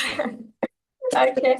Thank you for all the participants to come at this Q&A session. At the end of the session, I want to conclusion the discussion of today. What we learn is we need biodiversity systems so that we can provoke equity learning. Language is unique, so stop accent shaming to burden everyone's growth. Differentiation is must in education because we need to pushing students to high support scaffolding. I think that's all the thing that we can learn today. Is just an honor to learn it from Dr. Rakib Chaudhuri for today. And the last session, there's certificate giving from our university to Dr. Rakib. Untuk operator, That's a very cool summary, Dina. Thank you very much. You've summarized it very well. yang sertifikatnya. Operator bisa menayangkan? Yes, this is the certificate, our little appreciation for today's Dr. Rakib Chowdhury. Maybe there's closing statement from Budian to our keynote speaker.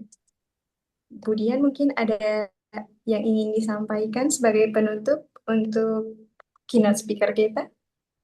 Ya, terima kasih Mr. Rakib. Thank you very much for joining our international seminar. Hopefully see you soon offline in Malang or Surabaya, and maybe for the next year you can come to University of Jember so we can make it more closely. Thank you very much. Thank you very much. Thank you very much, Dr. Dian, for inviting me and for the beautiful certificate of appreciation. And I look forward to seeing you and your colleagues from Universitas Jember and the students who are in the audience right now in my next visit to Jember, inshallah, sometime in the near future. So thank you very much. It's my great pleasure to be here. And I look forward to having coffee with all of you once I'm in Jember. Thank you. Thank you so much, Dr. Rakib Chowdhury. Thank you to all participants for your active engagement and thoughtful question. We hope today's discussion has been enriching and inspiring for everyone. Have a wonderful afternoon, and we wish we can continue this topic discussion and another kesempatan. That's right. I think that's all, Dr. Rakib Chowdhury and all audience from us. Wassalamualaikum warahmatullahi wabarakatuh. Thank you very much and goodbye, and see you in Jember. Maybe on social media, I'll see your TikTok viral videos on Instagram. So see you there and see you in Jember. Thank you very much. Bye. Thank you very much, Dr. Rakib Chowdhury. Thank you very much, Mr. Rakib.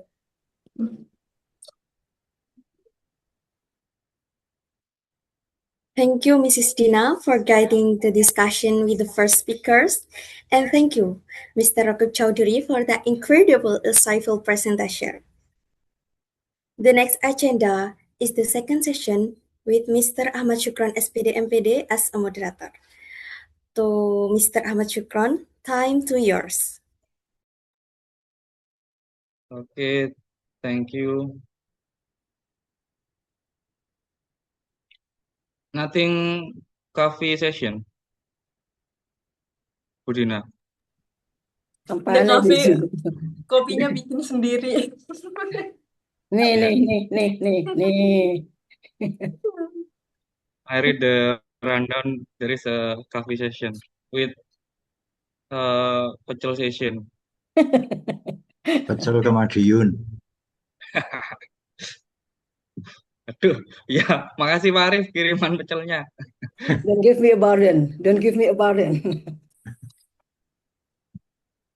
Okay, everyone. We will go to the next session, to the second session. Okay, it's my pleasure to introduce Mr.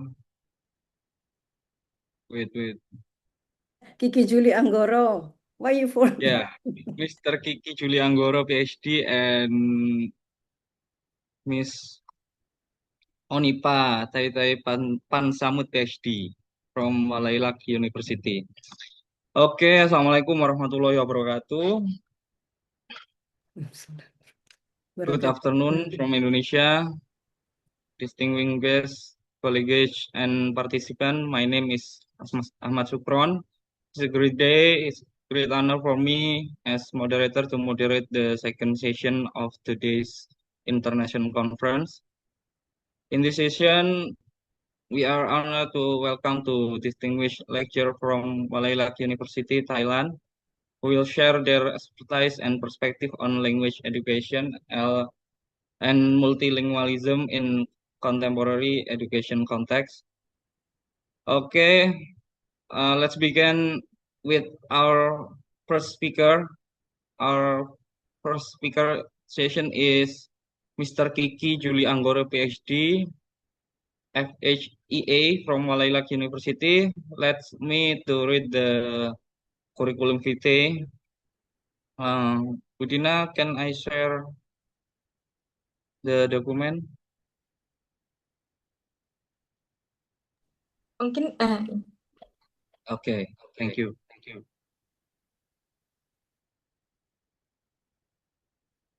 Okay, Mr. Kiki Julie Anggoro, PhD, is a scholar and educator whose work focus on language education, applied linguistics, teacher development, and innovative approach to teaching and learning. His academic contribution have supported the the advancement of language education across diverse international contexts. We are delighted to him with us today. Please join me welcoming Mr. Kiki Julie Anggoro, PhD, FHEA. Hello, Mr. Anggoro. Hello, am I coming through okay? Yes, okay. How are you I'm, doing, Mr. Kiki? I'm Nice to great, see and how are you. you? Yes, Yeah, likewise. yes. Very glad to see you again, although in online. Yes, it's my pleasure, bro. Somehow we want to see you offline. Okay. Yeah, okay. Maybe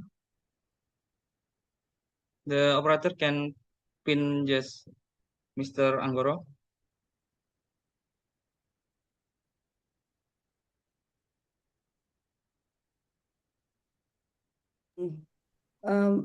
Yeah, okay. Okay, thank you. Mr. Kiki Julie Anggoro, the floor is yours. Thank you so much. Please give me a few moments to prepare.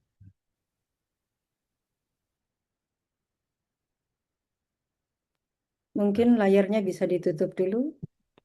Operator. Okay. Yeah.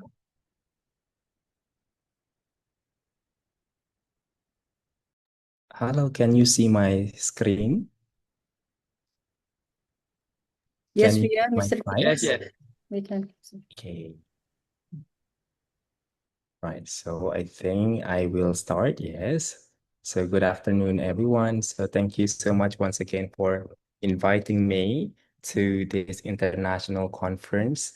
The topic of this international conference is very timely and is quite important for today's education landscape. And I believe that both in Indonesia and in Thailand, we are also still trying to cope with the current advancement of technology, that is AI, and how it is being utilized in the education context, including in the language education. So that brings me to the topic of my presentation today, which is language education in the age of AI, and why self-regulated learning matters more than ever. And my name is Kiki. I'm from Malaya University.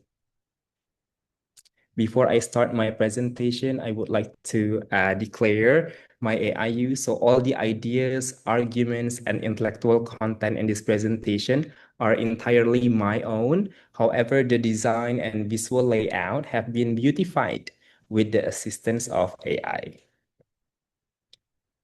There are several points that I would like to cover in today's presentation. I will start with the AI paradox in language education, moving on to what research tells us, the benefits and concerns, my research findings, missing variable, which is the SRL or self-regulated learning, AI and Zimmerman's SRL cycle, writing without screens, study insights, practical strategies for teachers, and implications for policy and assessment. Okay, before I start, I want to ask the audience few questions. In your opinion, can AI do these things? Can AI write essays? Can AI explain grammar? Can AI generate lesson plans? Can AI translate text? Yes, right. So if all these things can be executed by AI, then what is left for learners to do, right? So this brings us to the first point of my presentation, which is about the AI paradox. We have observed some benefits of AI use in education. AI enables or potentially enables faster, easier, more accessible, and more personalized learning. But also there have been some concerns on student dependence on the technology, their reduced effort, the superficial engagement in the classroom, loss of critical thinking of students, and academic integrity issues, which I believe is happening everywhere, both in Indonesia, Thailand, and elsewhere. So we see this shift in educational concerns.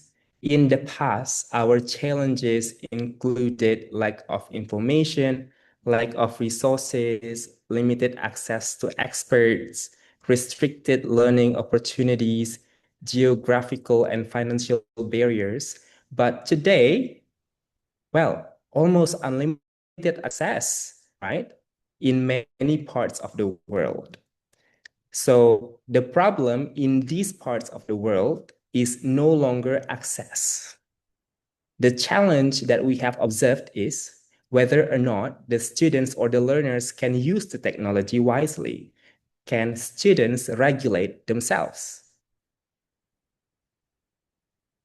So these are some of the things research has told us about AI.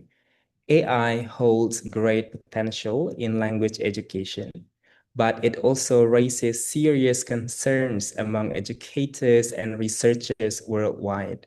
Studies consistently show that AI tools can enhance writing quality. It can provide timely feedback and increase learner engagement.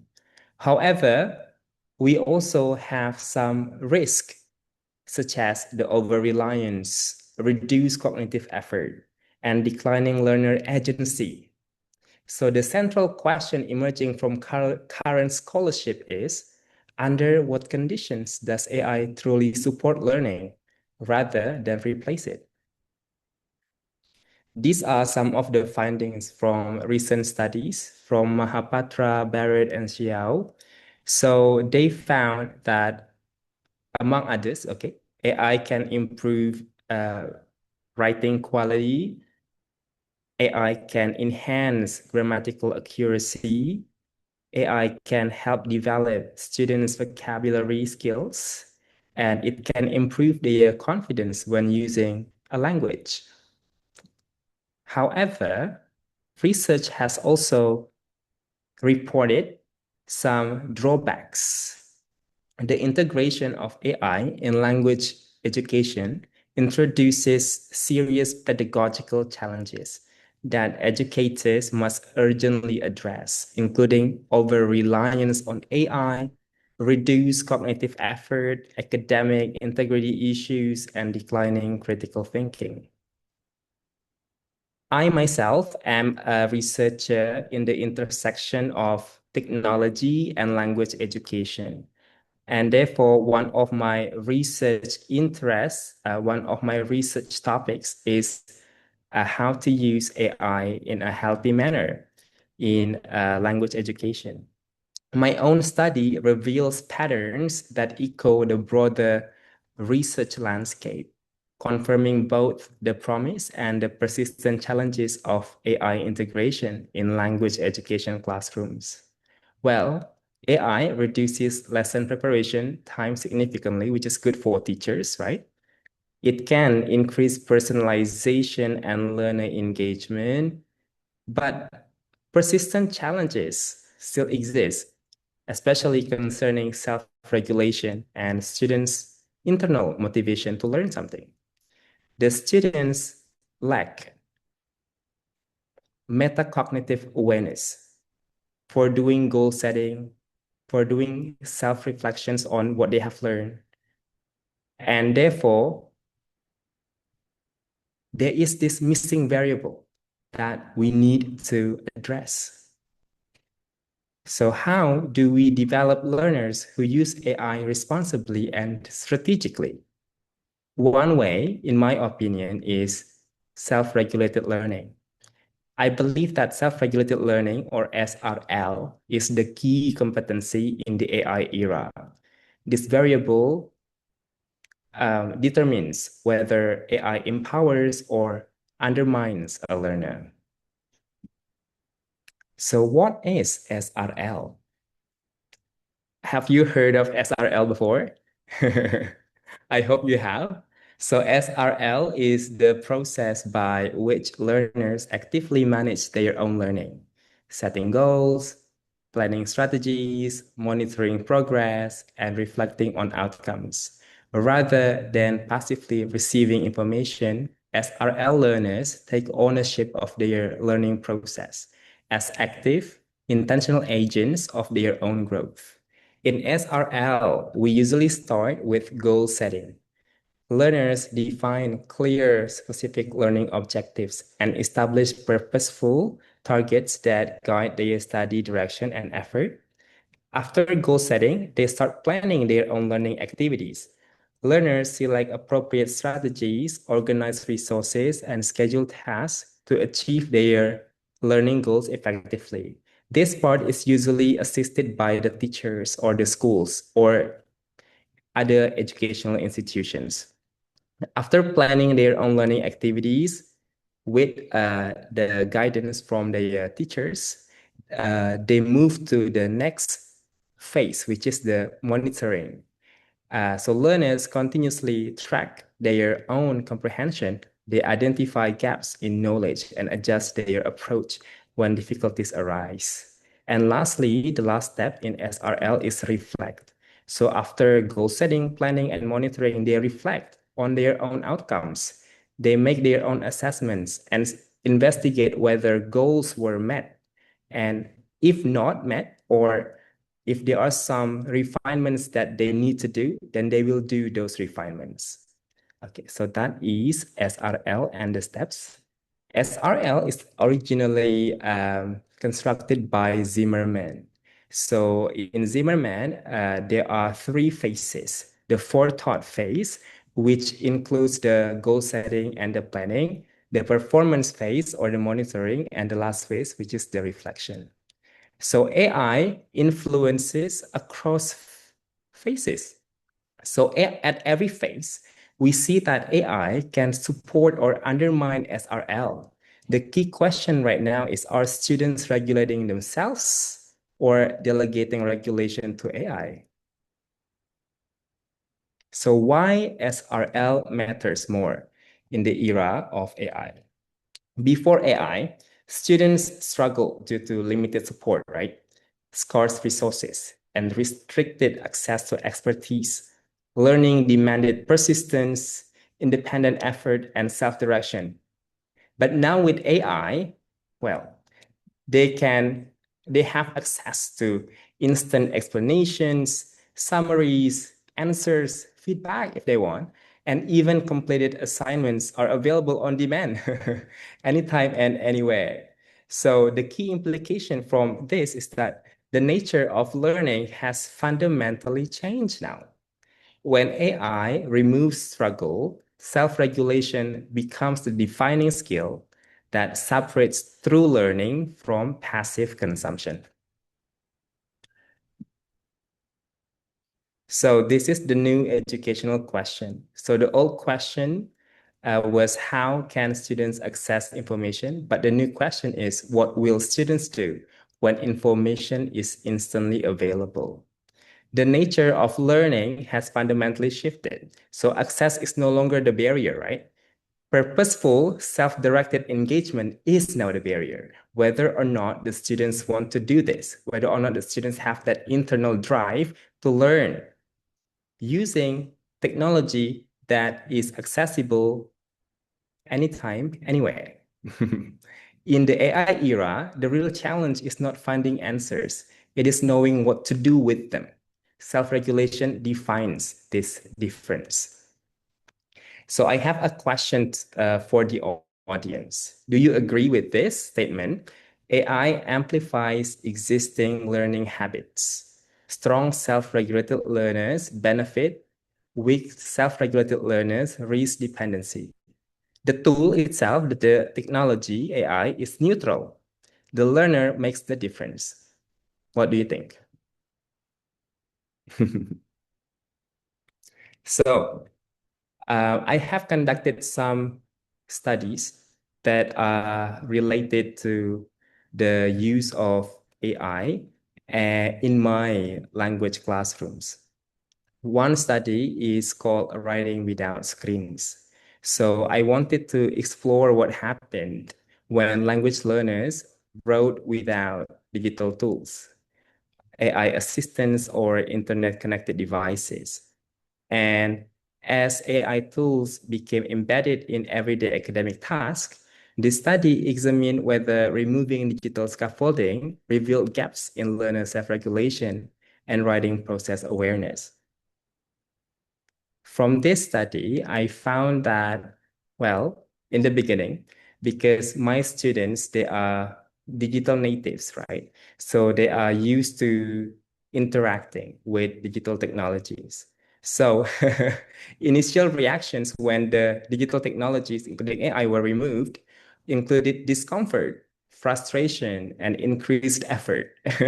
However, over time, students gradually reported greater concentration, more deliberate thinking, and heightened awareness of their own writing process. And these findings revealed how cognitive engagement deepens without digital shortcuts in my context.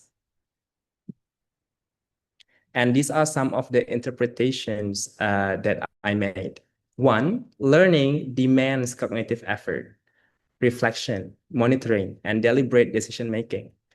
AI, yes, they instantly supplies answers, summaries, and corrections by passing essential mental processes. AI, if not used strategically, may reduce the cognitive struggle that builds deep understanding and long-term competence. So the critical question is, are students truly thinking or simply producing output? Another study that I did is related to flipped classroom and learner autonomy. Learner autonomy is a major component of flipped classroom. So usually prior to going to class, the students are given some tasks that they have to independently complete. And the class time is used for active learning activities. From my experience using flipped classroom for over 7 years, I found some recurring challenges among my students. And these patterns, they existed before AI. And perhaps with the use of AI, they have been somehow intensified.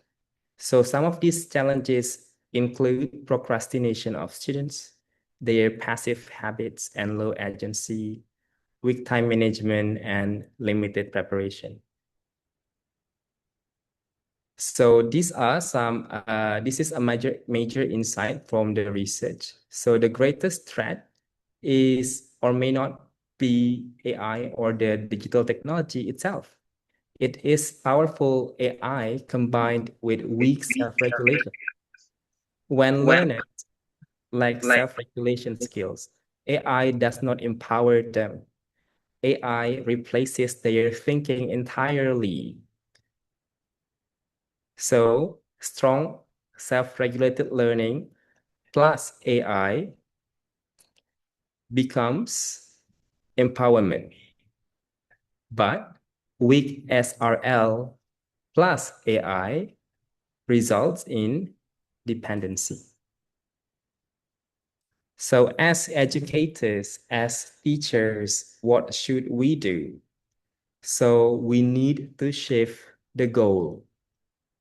So in the past, perhaps our question was, how can I use AI in my teaching? These days, we have to shift this. to how can I develop learners who use AI responsibly, strategically, and with genuine understanding.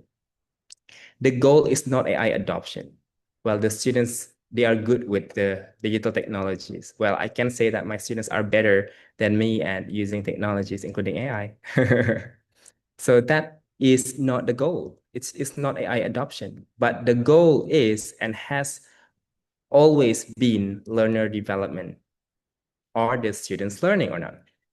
So we need to equip students with agency, self-regulation, and metacognitive awareness to thrive in this AI-powered world. So it's quite important for educators, teachers to promote learner agency. Shifting from AI dependency to learner ownership means nurturing students who actively drive their own learning, making deliberate choices, setting clear intentions, and reflecting deeply on their progress. We need to teach learners, our students, to make decisions on their own. We need to encourage them to choose their own learning path, select tools intentionally, and take ownership of how they engage with tasks rather than defaulting to AI outputs.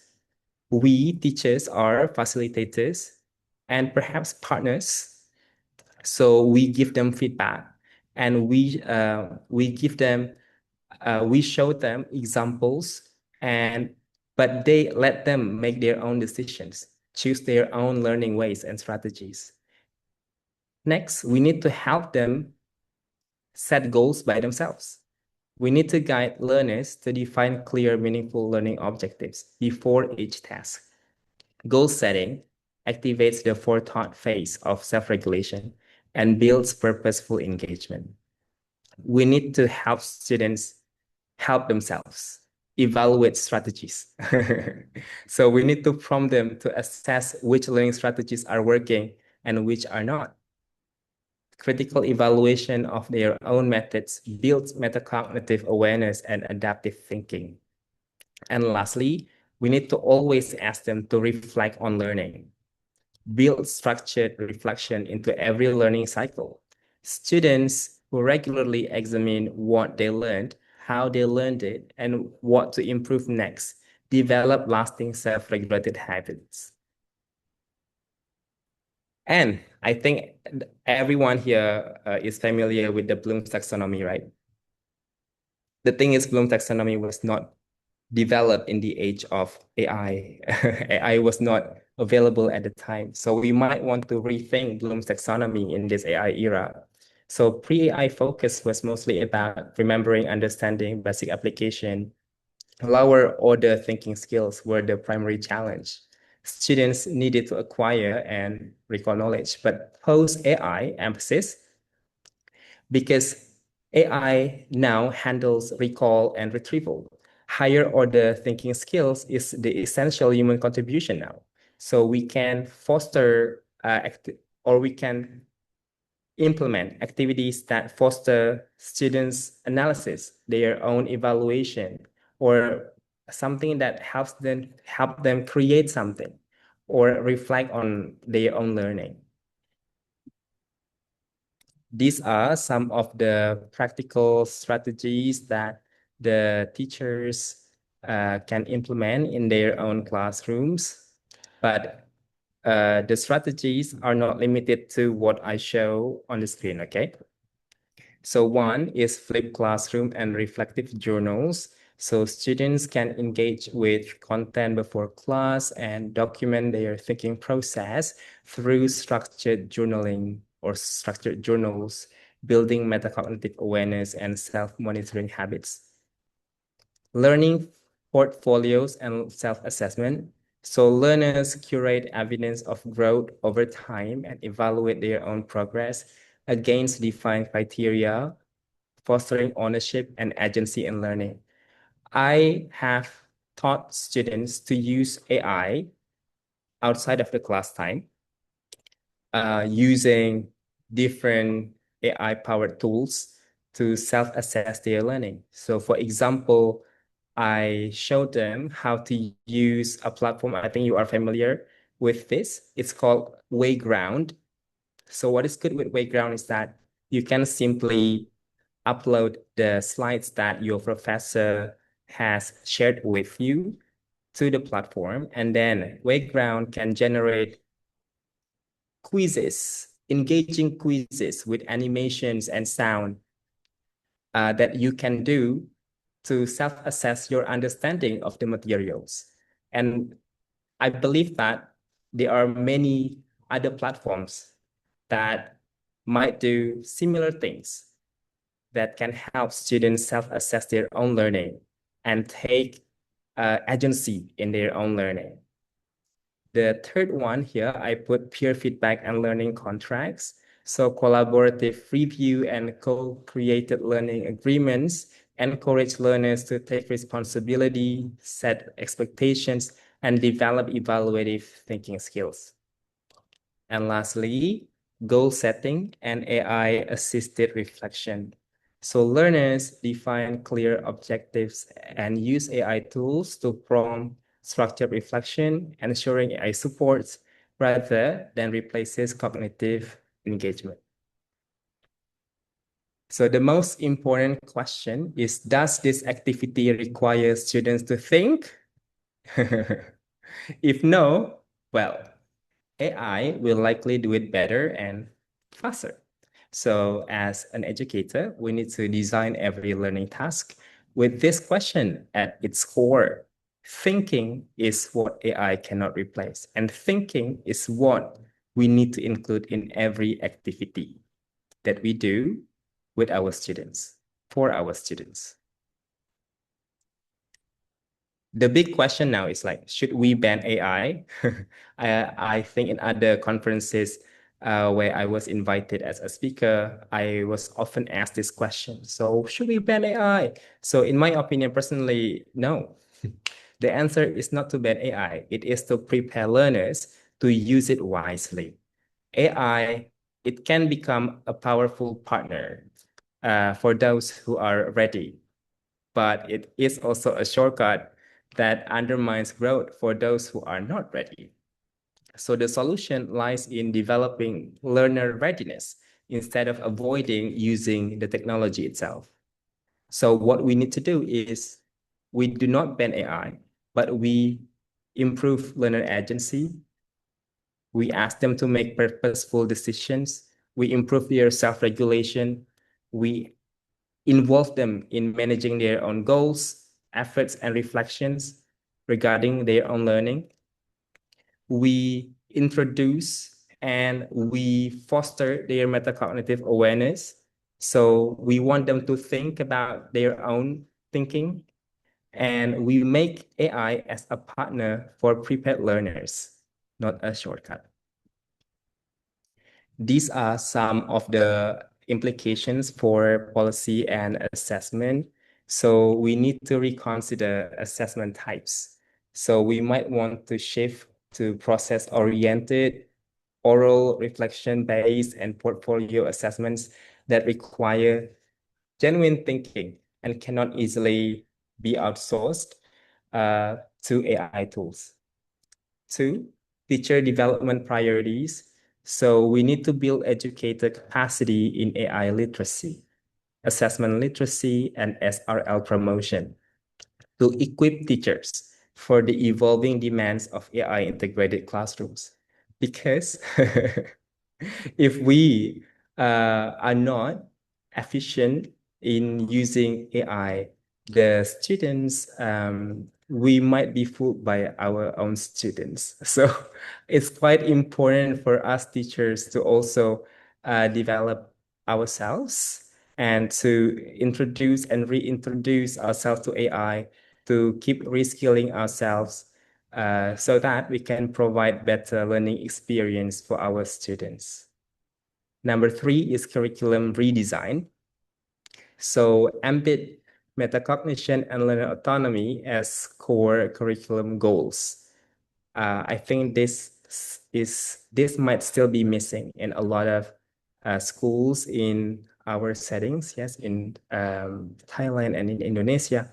So by doing so, we help ensure that students develop the self-regulatory skills needed to thrive alongside AI.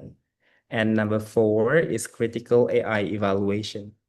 So we want to develop learners' ability to critically evaluate AI-generated output, questioning accuracy, bias, and depth, rather than accepting it uncritically.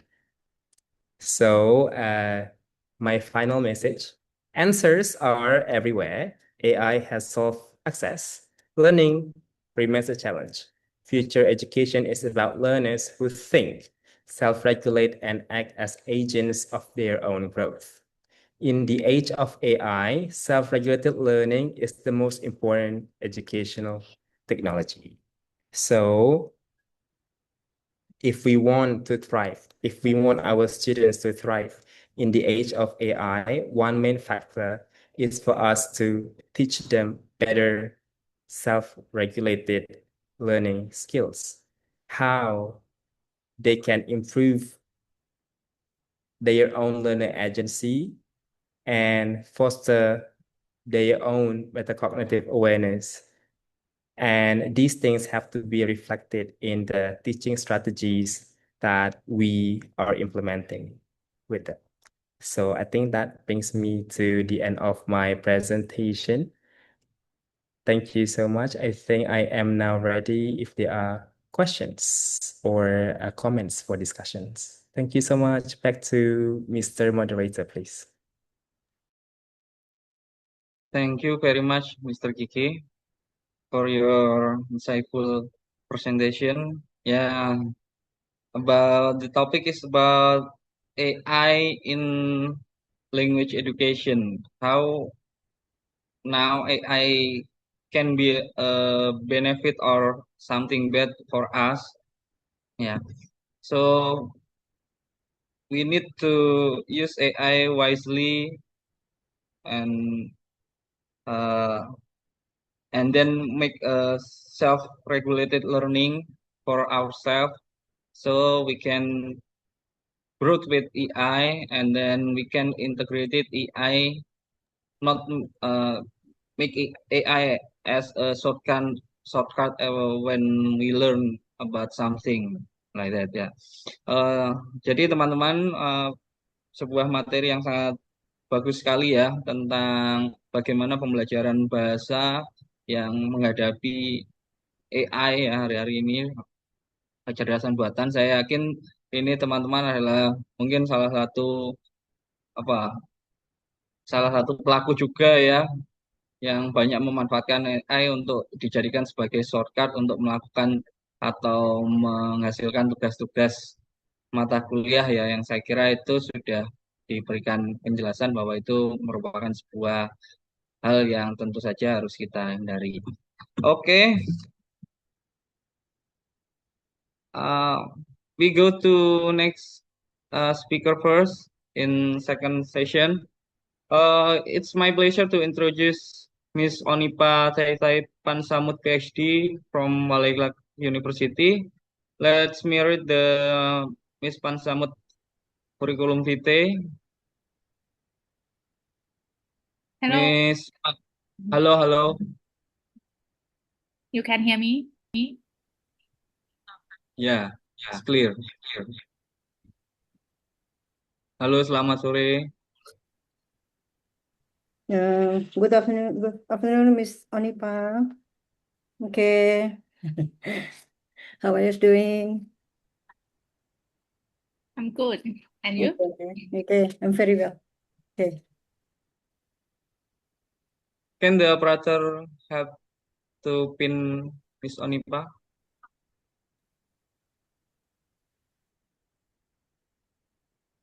Pardon?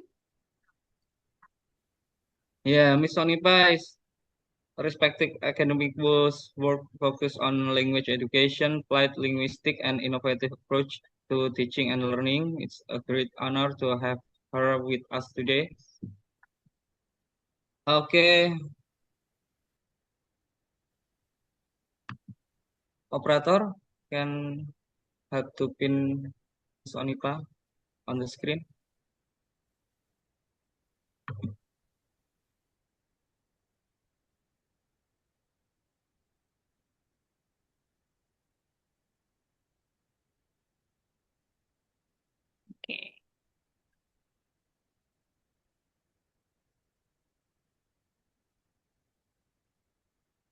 I will share my screen. Okay. Hello, operator. Can help Miss Onipa?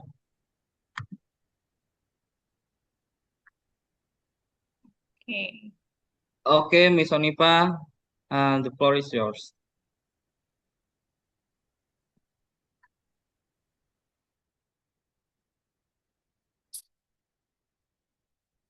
I will start now. Yeah. Okay, thank you. Okay. Good afternoon, everyone. Okay, thank you to FKIP University Center for inviting me. My name is Onipa Thaitheep Pansamut from School of Education, Warairak University in Thailand. Today, I will share a study about foreign teachers in Thai primary school. The big question is simple. How can we help these teachers teach better in our classrooms? Thailand and Indonesia share many of same questions. So I hope this talk is useful for you. Okay. Before we start, I want to show you why this start fit our theme. My research fit where four big ideas meet. First, policy. Hiring for foreign teachers is a national policy choice. Second, identity. We must balance global English with Thai language and culture. Third, multilingual education. This all happen inside complex multilingual classrooms. And fourth, the digital global era. We can use AI and digital design to prepare future teachers. So this is not only about teachers. It has all four ideas of this conference. Okay. Next, here is our plan for talking today. We start with the policy context. Then we look at identity in the classroom. Third, I explain my research. Fourth, the findings. Fifth, the digital future. And finally, what this mean for the regions, including Indonesia. Let's begin. Okay. First, the big picture. Today, English has come the world share in infrastructure. It is like a road that connects everyone. English underpin communication. It enable mobility. People can study and work in other countries, and it drives human capital development. It helps people build good careers. Because of this, many countries in the Asia Pacific now see English as a sign of a strong economy. So they build national policy around it. Okay, but there is a balance here. Every Asian nation face two same challenges. On one side, there is a push towards global English. It's bring opportunity and mobility. It help a country compete. On the other side, there is a pull to protect the national language. For us, Thai. For you, Indonesian. This carry our identity and our cultural heritage. So here is the key policy question. How do we open up to global English without losing our national language and identity? This question is at the heart of our conference. My study give one small answer. So how does Thailand respond? By indicating foreign teacher. In the past, we might see foreign teacher as a temporary fix, just to fill a gap for a short time, but not anymore. Today, hiring foreign teachers in a formal national society. The goal is to raise English levels and stay competitive. so the long term, and their numbers keep rising at Thai schools. So the foreign teacher is now a permanent part of our system. But this is not always easy. There are 3 points of fiction, 3 difficult areas. First, linguistic fiction. It is very hard to teach difficult contents only in English. Second, cultural fiction. Thai learning culture is traditional. It often does not encourage students to ask question or speak openly. Third, pedagogical fiction. Foreign teachers must choose and adapt active learning methods for a classroom they do not know well. So, what is the root problem behind all 3? It is the absence of such a teacher development mechanism. In simple words, there is no clear system to support these teachers. And this is not only in Thailand. The same pattern appear in China and Malaysia. An answer to this problem is the Professional Learning Community, or PLC. A PLC is like the missing connective tissue. It helps foreign teachers overcome friction, improve their active learning, and succeed in Thai multilingual classrooms. Let's look inside the classroom. Who is there? First, the foreign teachers for many cultures and languages. Second, the Thai teachers. There are the cultural bridge and the local experts. They are very important, and I will come back of them. Third, the Thai students with different levels of English. So this is a real multilingual, multicultural space. Exactly with what this conference is about.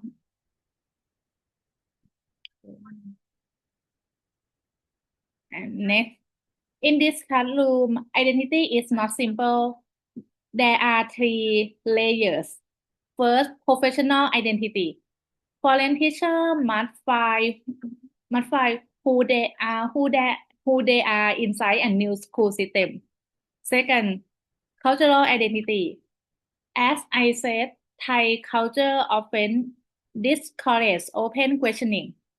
Third, linguistic identity.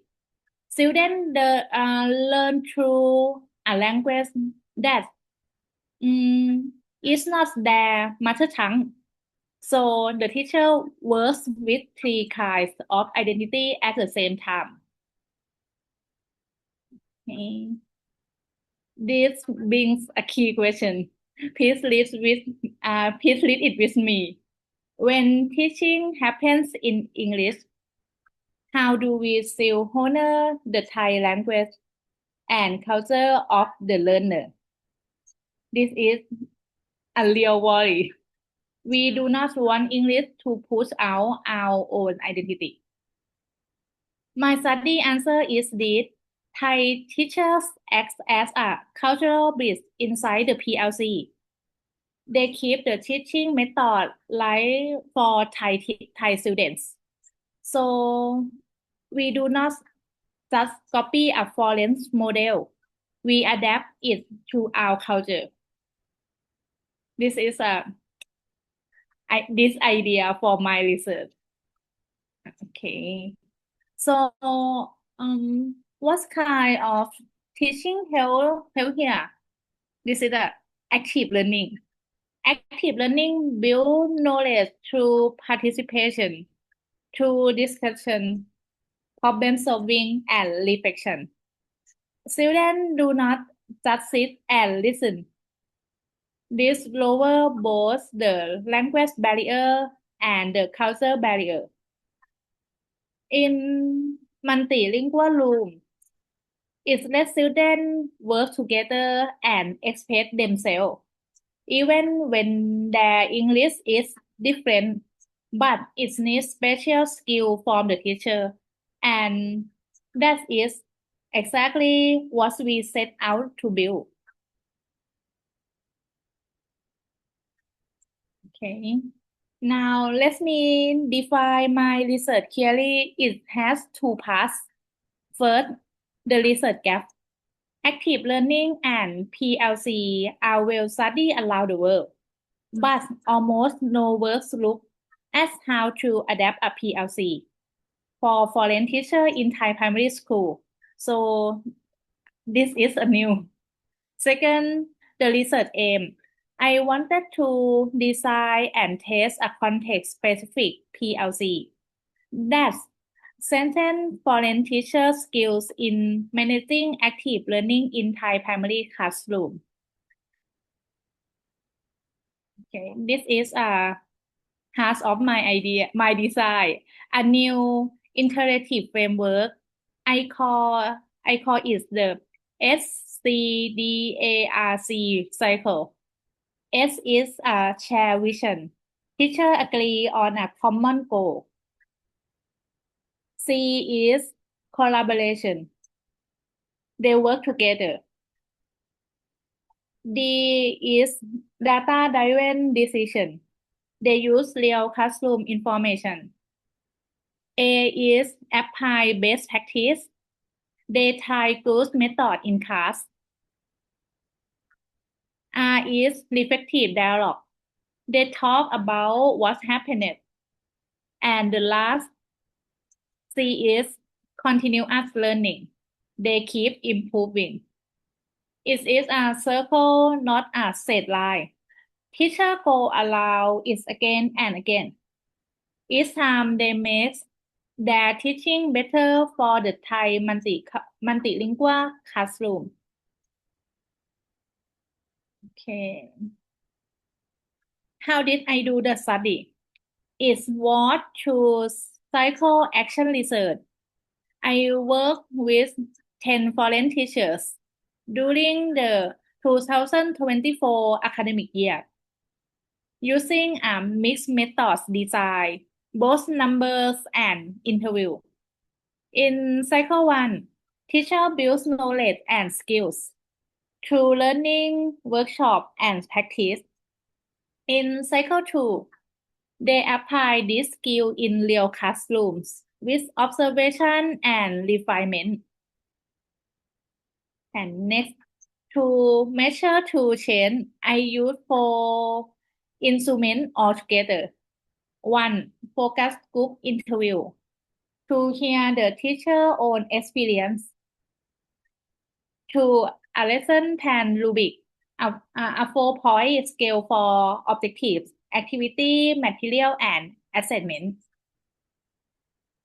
3. A competency assessment, a 5-point scale by the teacher and by experts. And 4. An observation checklist towards real classroom behavior. Using 4 tools together makes the results stronger. Okay. Now, the results, let me show you. First, in the left hand. Okay, first, lesson plan improve on every criteria. The biggest gain was in understanding learning objective. It went from 3.0 up to 4.6. Second, teaching skills rose sharply. The biggest jump was in higher order questioning, asking questions that made students think. It went from 2.4 up to 4.6, and both results are statistically significant, as p less than 0.05. This means the change is real, not luck. Okay. The number are clear, but the teacher was tell us more. We saw 5 consistent shift towards student-centered practice, more higher order questioning, more group activity, better teacher-student interaction, more hands-on learning, and more student reflection. One teacher said this. Let me read it. After exchanging ideas with Thai teachers and co-designing lessons, I now see active learning clearly. It's about engaging students in hands-on activity.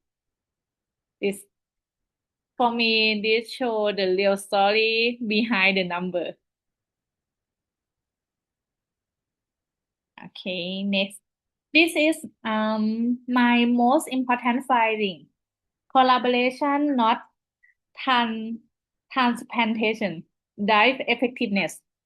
On one side, share understanding. The PLC became a space where Thai and foreign teachers build one shared approach to active learning. On the other side, cultural guardrail. The Thai teacher keep the methods aligned with the language and culture of Thai learners. So the foreign teacher became effective by working together with local teachers, not by copying foreign models. This answers the identity question from before. Okay. Now let me look to the future. Our team talks about the digital world. How can we translate this PLC idea for digital learning? First, design for participation. Build active learning into digital lesson, not just slide to read. Second, design for many languages. Make digital material work for mixed levels and respect the student first language. Third, design for collaboration. Use digital space so teachers keep learning together across schools. These are the same PLC idea now for training future teachers.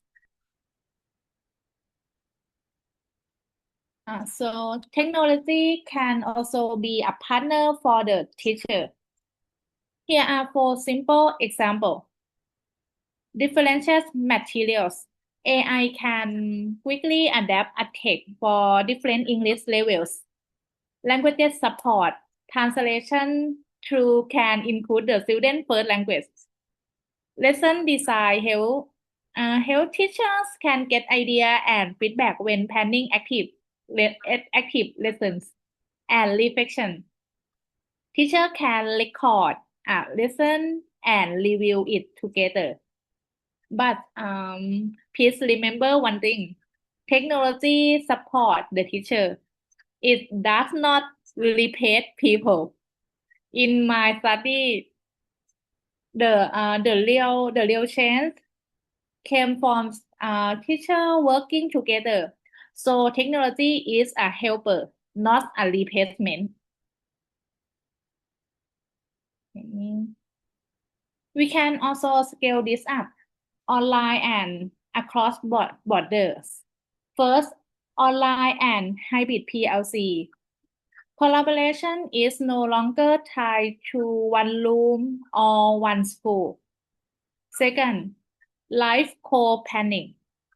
Teachers can co-design and observe lessons from a distance. Third, and this is exciting, Asian networks. We could build Thai, Indonesian, Asian teacher community online. So a limit of my study become a big opportunity for the future.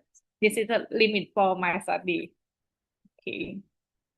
And now let me be honest about the limit of my study. The scope, only 10 teachers in one largest private school in Bangkok. Time frame, this is a short, only 2 circles in one academic year. The format, future study should compare in-person, online, and hybrid PLC. The context, We should test it in different school sites, types, and location, both rural and urban. So this is a strong first step, but more research is needed. Okay, let me bring everything back to the four pillars of our theme. Policy. Hiring foreign teachers is a language policy that needs a structure development mechanism. Identity. Thai teacher in the PLC protect our national language and culture. Multilingual education. The PLC directly live active learning competency in mixed multilingual rooms. Digital global era. AI and digital learning design extend this benefit to future teachers. So my study is small, but it speaks to all four ideas of this conference. And finally, the Asian connection, my model, the FCDARC model can transfer to any education system that brings foreign teachers into local multilingual classroom. But sustainable PLC needs planning, institutional support, and continuity. So I leave you with this question. How might Indonesia adapt this cross-cultural PLC model for its multilingual classroom? Thank you so much for listening.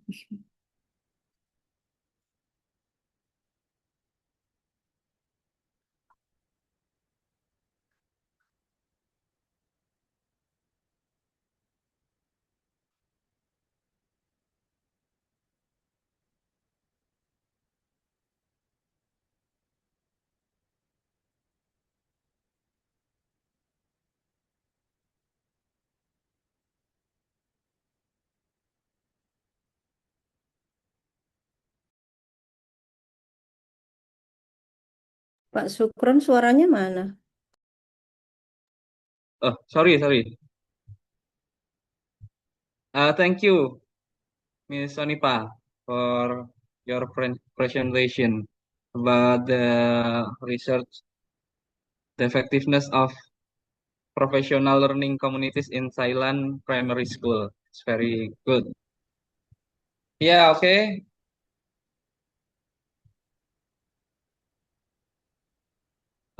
Next session is our panel discussion. Yeah, featuring both speaker. Thank you very much to Mr. Kiki and Miss Onipa for your excellent presentation. Okay, maybe any question from the mahasiswa, maybe, or Nora. Okay. Okay, Nora. Nora Aulia. Okay, Nora first.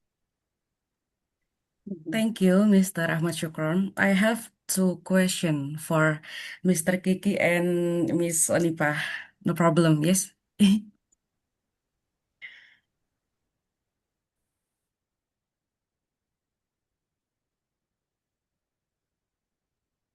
Yeah. Yes, please, Nora.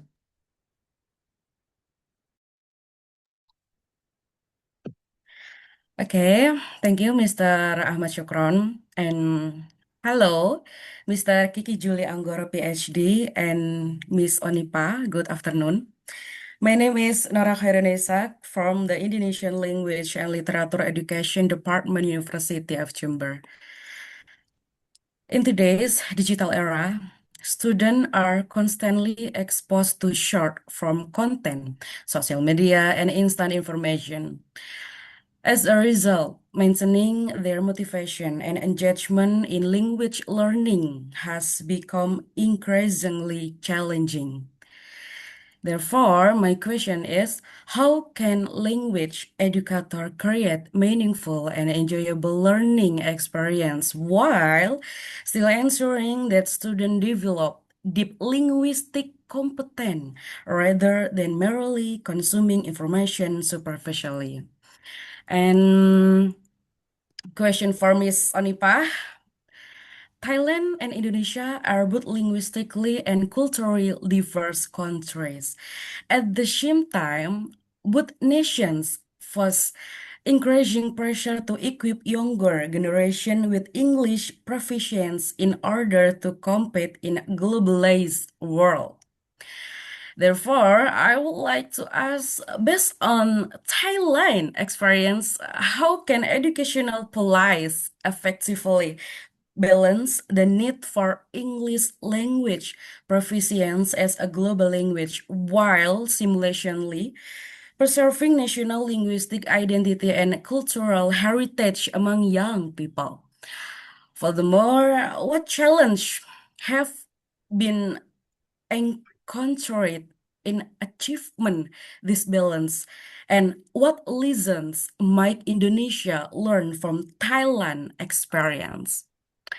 And yeah, thank you. I would greatly appreciate for your insight today, Mr. Kiki Julie Anggoro PhD and Miss Anipa. Thank you. Okay, thank you, Nora. How who will answer first, Miss Onipa or Mr. Kiki? Okay, I think I can answer first. Thank you. Right, so thank you so much, Miss Nora, for the question. I think the question is really timely and it's quite important. So yes, these days the students, they have easy access to information, right? So to be quite honest, if they want to study anything, they can simply go online and search for the information by themselves. They can even find a lot of different types of learning media. Not only slides, they have access to videos and even interactive materials if they want. And social media is one source of one platform that if the students are willing to use it for learning, they can. The problem is whether or not they want to. And whether or not we as teachers encourage them to. So to be honest, from my research findings, I believe that the answer lies in the students' self-regulation, in their self-regulated learning, whether or not they have that inner drive to learn something. Fostering students' metacognitive awareness is quite important because by having good metacognitive awareness, they will think about their own thinking process. This can engage them more deeply in their own learning process. And we need to also foster learner agency. So we need to help them take control of their own learning.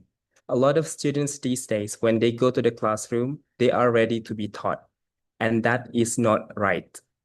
In my opinion, when they go to the classroom, they need to be ready to learn, not to be taught. Because these days, with the technology, with the contemporary technology that we have, including AI, well, if teachers are only reserved for accessing information, then we are doomed. What we need, what teachers should do is to facilitate and navigate students' learning, to help them activate the higher order thinking skills. So when they are present in our class, the learning process should focus more on analyzing, focus more on evaluating, or how to get them to a higher level.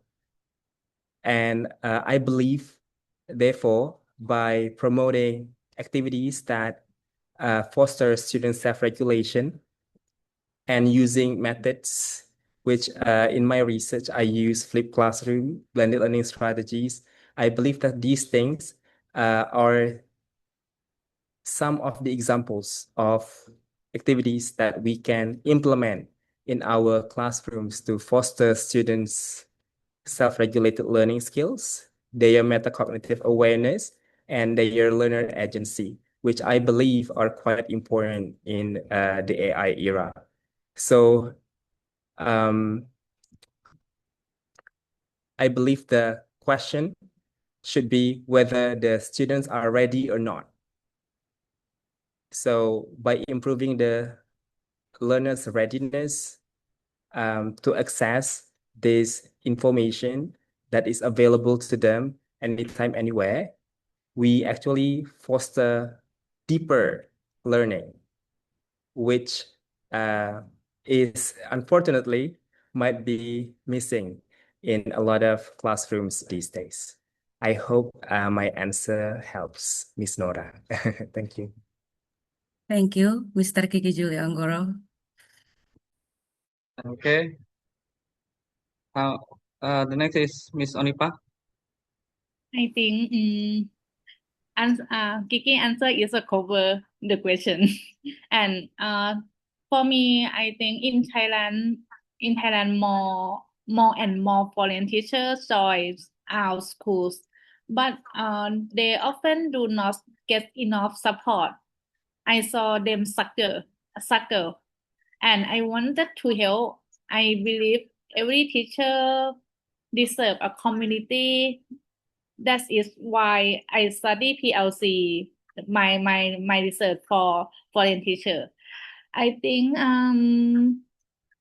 actually you can start today with simple with AI or media in the classroom.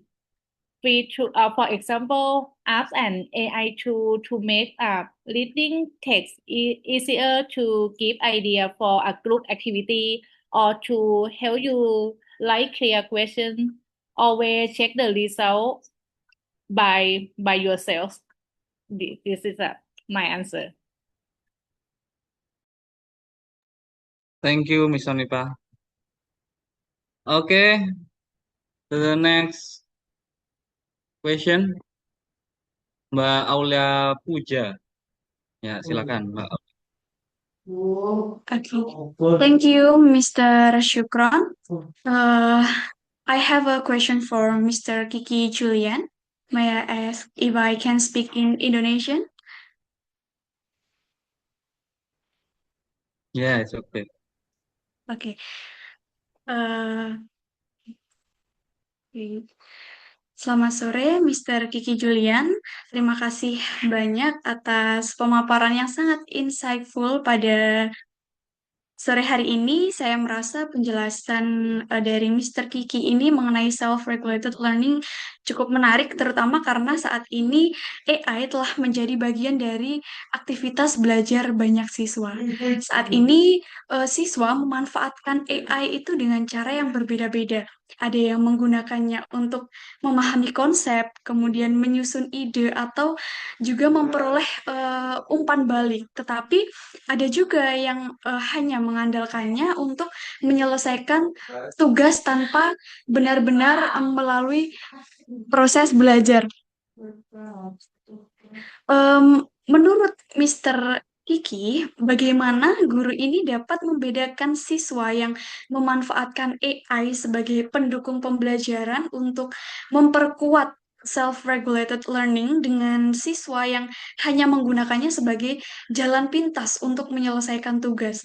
Selain itu, strategi apa yang dapat diterapkan guru agar siswa ini memanfaatkan AI secara bertanggung jawab tanpa mengurangi kemandirian mereka dalam belajar?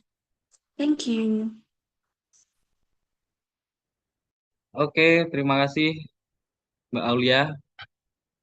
Okay, the question for Mr. Kiki, it's about AI, how AI mostly to be a learning shortcut in the learning process. Yeah. So the question is how teacher can improve the skill of the student, yeah, when using AI in their learning, and how the strategy of teacher to use the AI in or integrated AI in the learning. Yeah. Okay. That question. Okay. So thank you so much. So thank you so much for the question. So the first question was how to differentiate students who use AI for generating assignments and students that use AI in a healthy way, right, to foster their own learning. So this is still a dilemma, Mbak Aulia, in my opinion. This is still the problem that we are observing in today's landscape. However, what I do in my own classes is that all the assessments, the assessment tools that I conduct are all in the class. So I do not I do not allocate points for out of class assignments. So everything has to be conducted in the classroom, supervised, monitored by me or monitored by the other proctors. And the assessment also that I'm implementing in my classroom is usually performance-based. So something the students can show, something the students can do, something like that. So that's what I've been doing. And that's how I am able to differentiate which students are using AI in a healthy way for learning and which students are dependent on AI. And what I'm implementing also is that I encourage my students to use AI. I encourage my students to use contemporary technology, including AI, but outside of the classroom.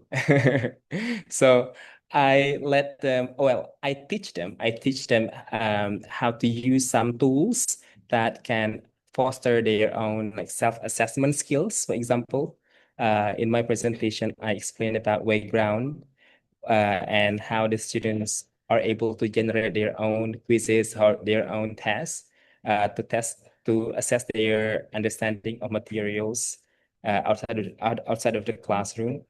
So there's just one way that I do to uh, enhance students' metacognitive awareness, because I do want them to be more involved in their own learning. And I want them to be aware that I am their learning partner rather than their professor, because um, I I I always encourage them to study before coming to the class, so that every time we have the time synchronously, we can provide we can do activities that actually enhance their higher order thinking skills more. In my classes also, I often use what is called face-to-face drivers model. So a face-to-face drivers model is one type of blended learning. So if in flipped classroom, the self-regulated learning happens before class, in face-to-face drivers model, the self-regulated learning happens in class, but restricted only for example, limited time, 15 to 20 minutes in the beginning of each class. So in the beginning of each class, I let my students interact with AI, for example. So, well, I do not usually specify like go use AI, but I simply say, please find and study these topics on your own. And usually they will use AI because I ask them to identify the platforms that they use. And the twist is, we still need a way to track, right? So how I track the students' learning is by asking them to write in their notebook, to write a summary of what they have studied using AI or other digital platforms in their notebook. And I will check their notes and sign these notes. So this face-to-face driver model is quite practical, I will say. in my classes that usually last for 2 hours. So it takes only about 10% of the whole class. And it introduces the students to the idea that we can study alongside AI, or we can use AI as a source of learning, but then we are still the one in charge on whether or not we want to move from merely remembering and understanding to higher level skills like analyzing, evaluating, and creating. Right. So I hope that answer satisfies your question. Thank you for your explanation, Mr. Kiki. It was very clear and has opened my eyes and to of my colleagues to new insight. Thank you. Yeah, okay. We have a question in chat for Miss Onipa. Okay. Okay. You can translate in English, please. Okay. Thank you. How English as a global language today, yeah, and then we need to protect our national language too, right? So how the young generation can be active to keep our national language, and maybe including the culture, including maybe the languages in the many different ways, like our first language, yeah, how we protect, yeah, and make our national language is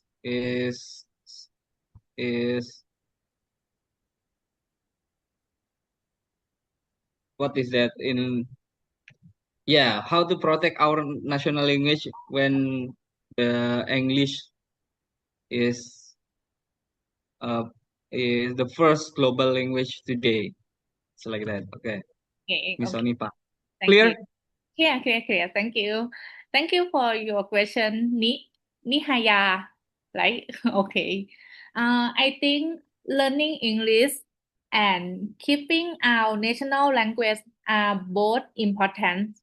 English helps us communicate with people around the world, study, and find more opportunities in the future. At, at the same time, our national language is an important part of our culture and identity. Young people should use it not only at school but also at home, with friends, and social media, and in daily life. Teachers and parents also have an important role. They can encourage young people to be proud of their language and culture while learning English. In my opinion, we do not have to choose one language over the other. We can learn English for global communication and still use our national language every day.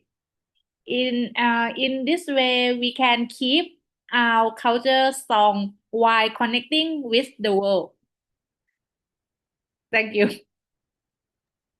Yeah, okay.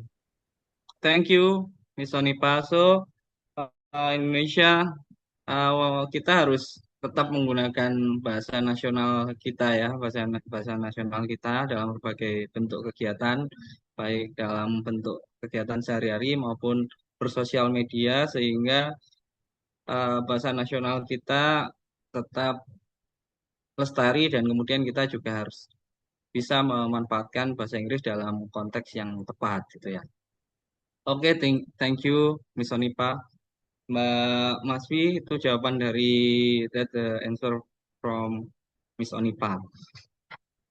Oke, any question? Maybe the last one. Ada pertanyaan Mbak Pinky, Pak Syukron di kolom chat di atasnya Mbak Nihaya. Mbak Pinky. Iya, di kolom chat. Oh yeah. Okay, there is a question for Mr. Kiki and Miss Onipa from Mbak Pinky.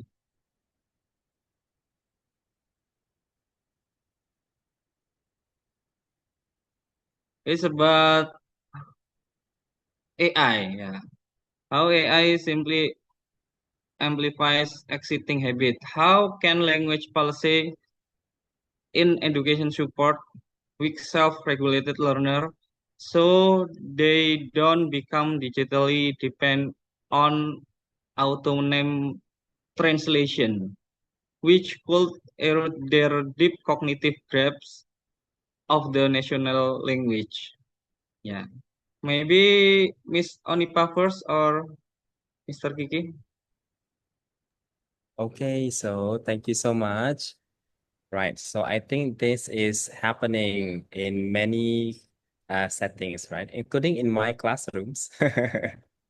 So yes, in my Thai classrooms, I also have observed students having similar difficulties, right? Especially concerning self-regulation. Like what I previously mentioned, a lot of students, they go to the classroom, they are ready to be taught, not ready to learn. While self-regulated learners, they are actively engaged in the learning process. So when they go to the class, they should be ready to learn, right? And see the teachers as their learning partners. So what I have been implementing in my classrooms is that I integrate teaching strategies that involve self-regulation, self-regulated learning activities. So in my presentation, I explained about flipped classroom. So flipped classroom traditionally combines the online pre-class and the face-to-face in class. The online pre-class usually involves self-regulated learning. So the students are tasked to study materials, prepared materials by themselves at home. However, it's quite important that these pre-class tasks should be tracked or monitored. So what I usually do is not to simply give them modules or slides or books to study, but I create activities from these materials and turn them into an interactive game or an interactive slide or an interactive video. So for interactive slides, I usually use platforms such as Pear Deck, Nearpod, Wayground, which have been proven to foster students' engagement. Oh, please wait a moment. I need to close the door. Sorry. Okay. And the question from Pinky Light. Pinky Light. Okay. I think language policy should not only tell students to avoid AI. Instead, it should teach them how to use AI in a smart and responsible way. For students who have weak self-learning skills, teachers should first help them build confidence in reading, writing, and thinking in their national language before using AI tools. For example, students can write their own idea first and then use AI only to check grammar or improve their writing. In this way, AI become a learning partner, not a replacement for thinking. Students can improve their language skill while still developing independent learning habits, in my opinion. Thank you. Okay, and maybe I will continue, yes. And so other than interactive slides, you can use an interactive videos such as Nearpod also. I think Nearpod can be used to generate interactive videos, right? and interactive boards. There are so many things, but the most important component is how you track students' pre-class activities. And by tracking, you're able to gain a deeper understanding on what the students have problems with. And these problems can be targeted or can be addressed in the face-to-face class. That's why I like using flipped classroom. However, this semester I am teaching writing. And I think for languages, right? Whether it is a national language, a foreign language, we teach writing, yes. However, writing is fragile in the face of AI, don't you think? Because a lot of people now use AI to write, even the simplest sentences. And a lot of students in my class, they're still unable to write a grammatical sentence. So to me, it is quite important to introduce the healthy way of integrating AI for learning. That's why what I mentioned earlier, I encourage students to use AI for learning outside of the classroom. But when they are in the classroom, I really in the classroom where I do all the assessment, okay, I ban them from interacting with a digital technology, including AI. So my research my study that I presented is called Writing Without Screens, which means I ask my students to write without any help of digital media, digital technology. So by doing so, I am able to see the students who need further assistance from me. So those who are still unable to write simple sentences effectively are tracked, and I can give them further help. So I can provide for them extra time, which is outside of the class time, for example, or I can give them more attention during the class. So I know that it sounds very traditional, I will say, when people see my study, like, oh, I use what is your intervention? My intervention is to use only notebook and pen, and people say, oh, it's too traditional, right? It doesn't look very modern. But do you know what the twist is? From my findings, these students who are digital natives, so these students that we are teaching right now, they are digital natives, right? They were born in the age of technology. So since they were young, they are used to using mobile phones and other digital technologies. Therefore, novelty to them might look different from novelty to us. Using notebook and pen might still be considered novel for them because they are not used to using only notebook and pen. And that was how, from my findings, I found that the students, they felt more cognitively engaged in the classroom because of the use of these tools that we consider traditional. But for the digital natives, these traditional tools are novel, are still new. I hope that helps. Thank you, Mr. Kiki. Okay, yeah,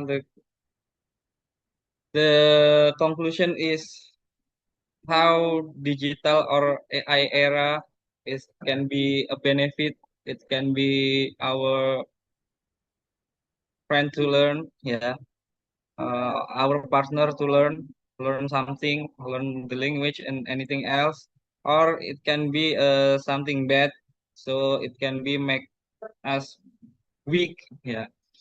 So from Mr. Kiki, we need to develop self-regulated learning, or from Miss Onipa, we need to build the professional learning communities. It's the best way, yeah, from Mr. Kiki and Miss Onipa.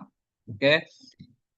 On behalf of the organizing committee and all participants, I would like to express our great appreciation to Mr. Kiki Juli Anggoro, PhD, and Miss Onipa Taisei Pansamut, PhD, for the insightful presentation and valuable contribution for us in this conference.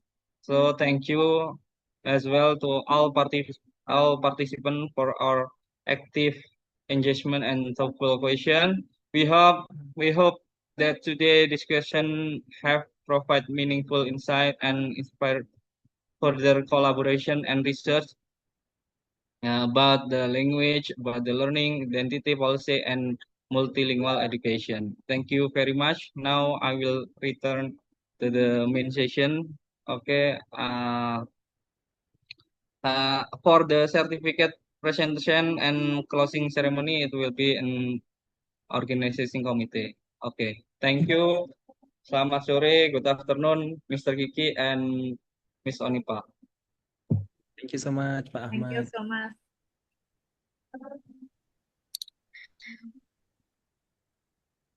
Thank you, Mr. Ahmad Shukron, for guiding the discussion, and thank you, Mr. Kiki and Mrs. Onipa, for your insightful presentation. As a token of our appreciation, we are pleased to present you with this virtual certificate.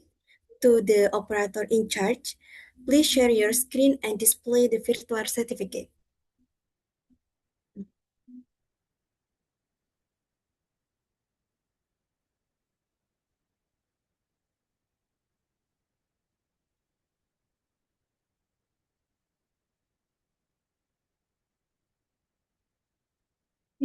Thank you very much.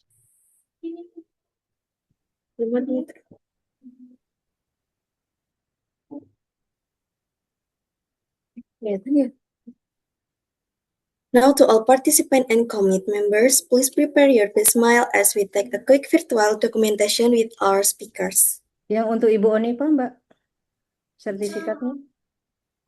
Baik.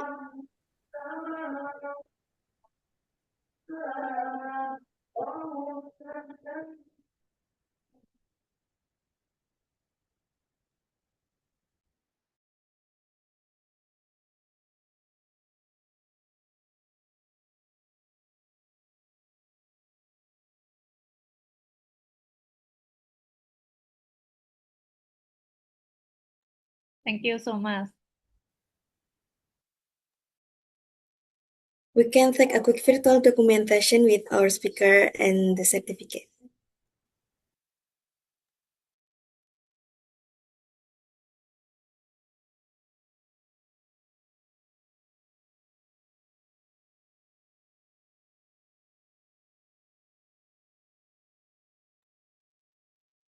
Distinguished guests, ladies and gentlemen, we have now reached the conclusion of today's event. We extend our sincere gratitude to our esteemed speaker and to all participants for your valuable presence and engagement. Before we officially close, we kindly request all attendees to fill out the attendance form for certificate processing.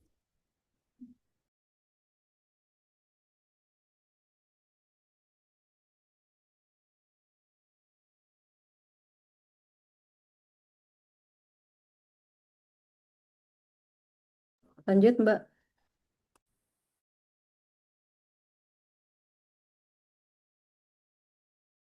Lagi, Mbak. Lagi. Dilihatkan lagi. Oh ya. Thank you, operator. You may now scan the QR code on your screen or access the link provided in the chat box. Anda sekarang akan dapat memindai kode QR di layar Anda dan mengakses tautan yang disediakan di kolom komentar.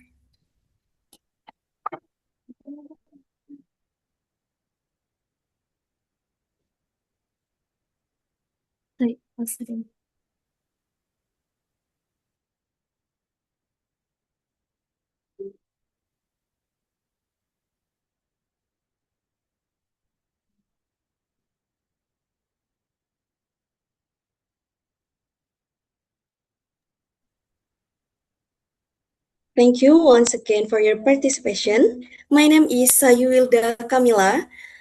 As Master of Ceremony, it has been an honor hosting this event. Have a wonderful day and thank you for your attention. Goodbye. Wassalamualaikum warahmatullahi wabarakatuh. Waalaikumsalam warahmatullahi wabarakatuh. Thank you very much, Pak Kiki and Ibu Anifa. Hope we can make a collaboration in the future. Thank you so much. Yeah. Nice to meet you, Ibu Anifa. See you next time. Yeah. You too. Terima kasih. Thank you so much. Yeah.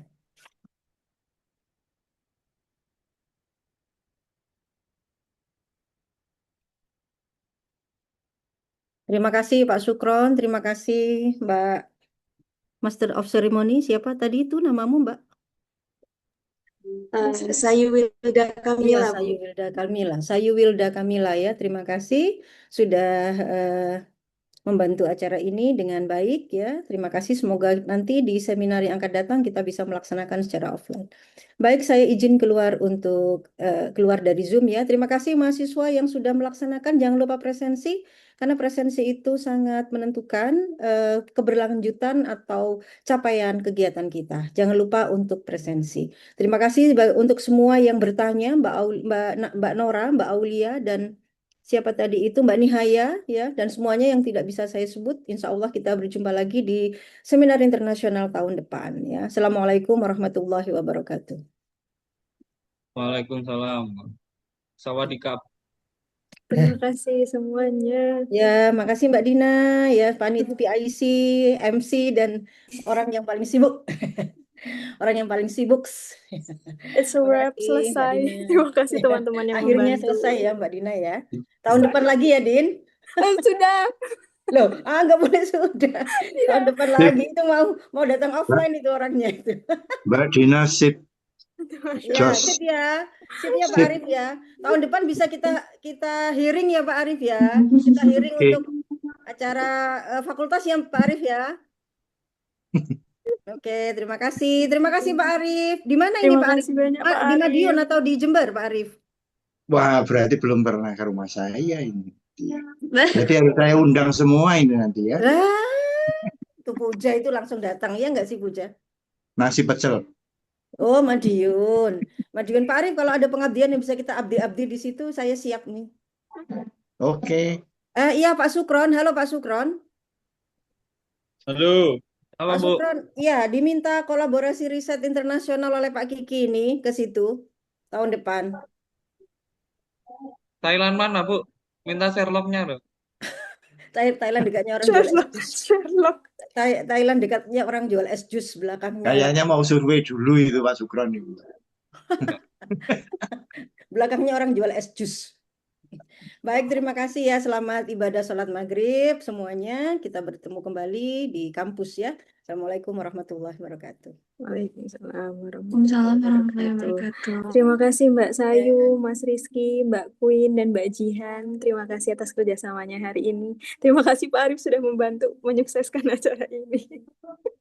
Maaf ya terlambat tadi soalnya. Oke, nggak apa-apa. Terima kasih, saya keluar dulu. Assalamualaikum. Teman-teman, sore. Assalamualaikum. Keluar ya.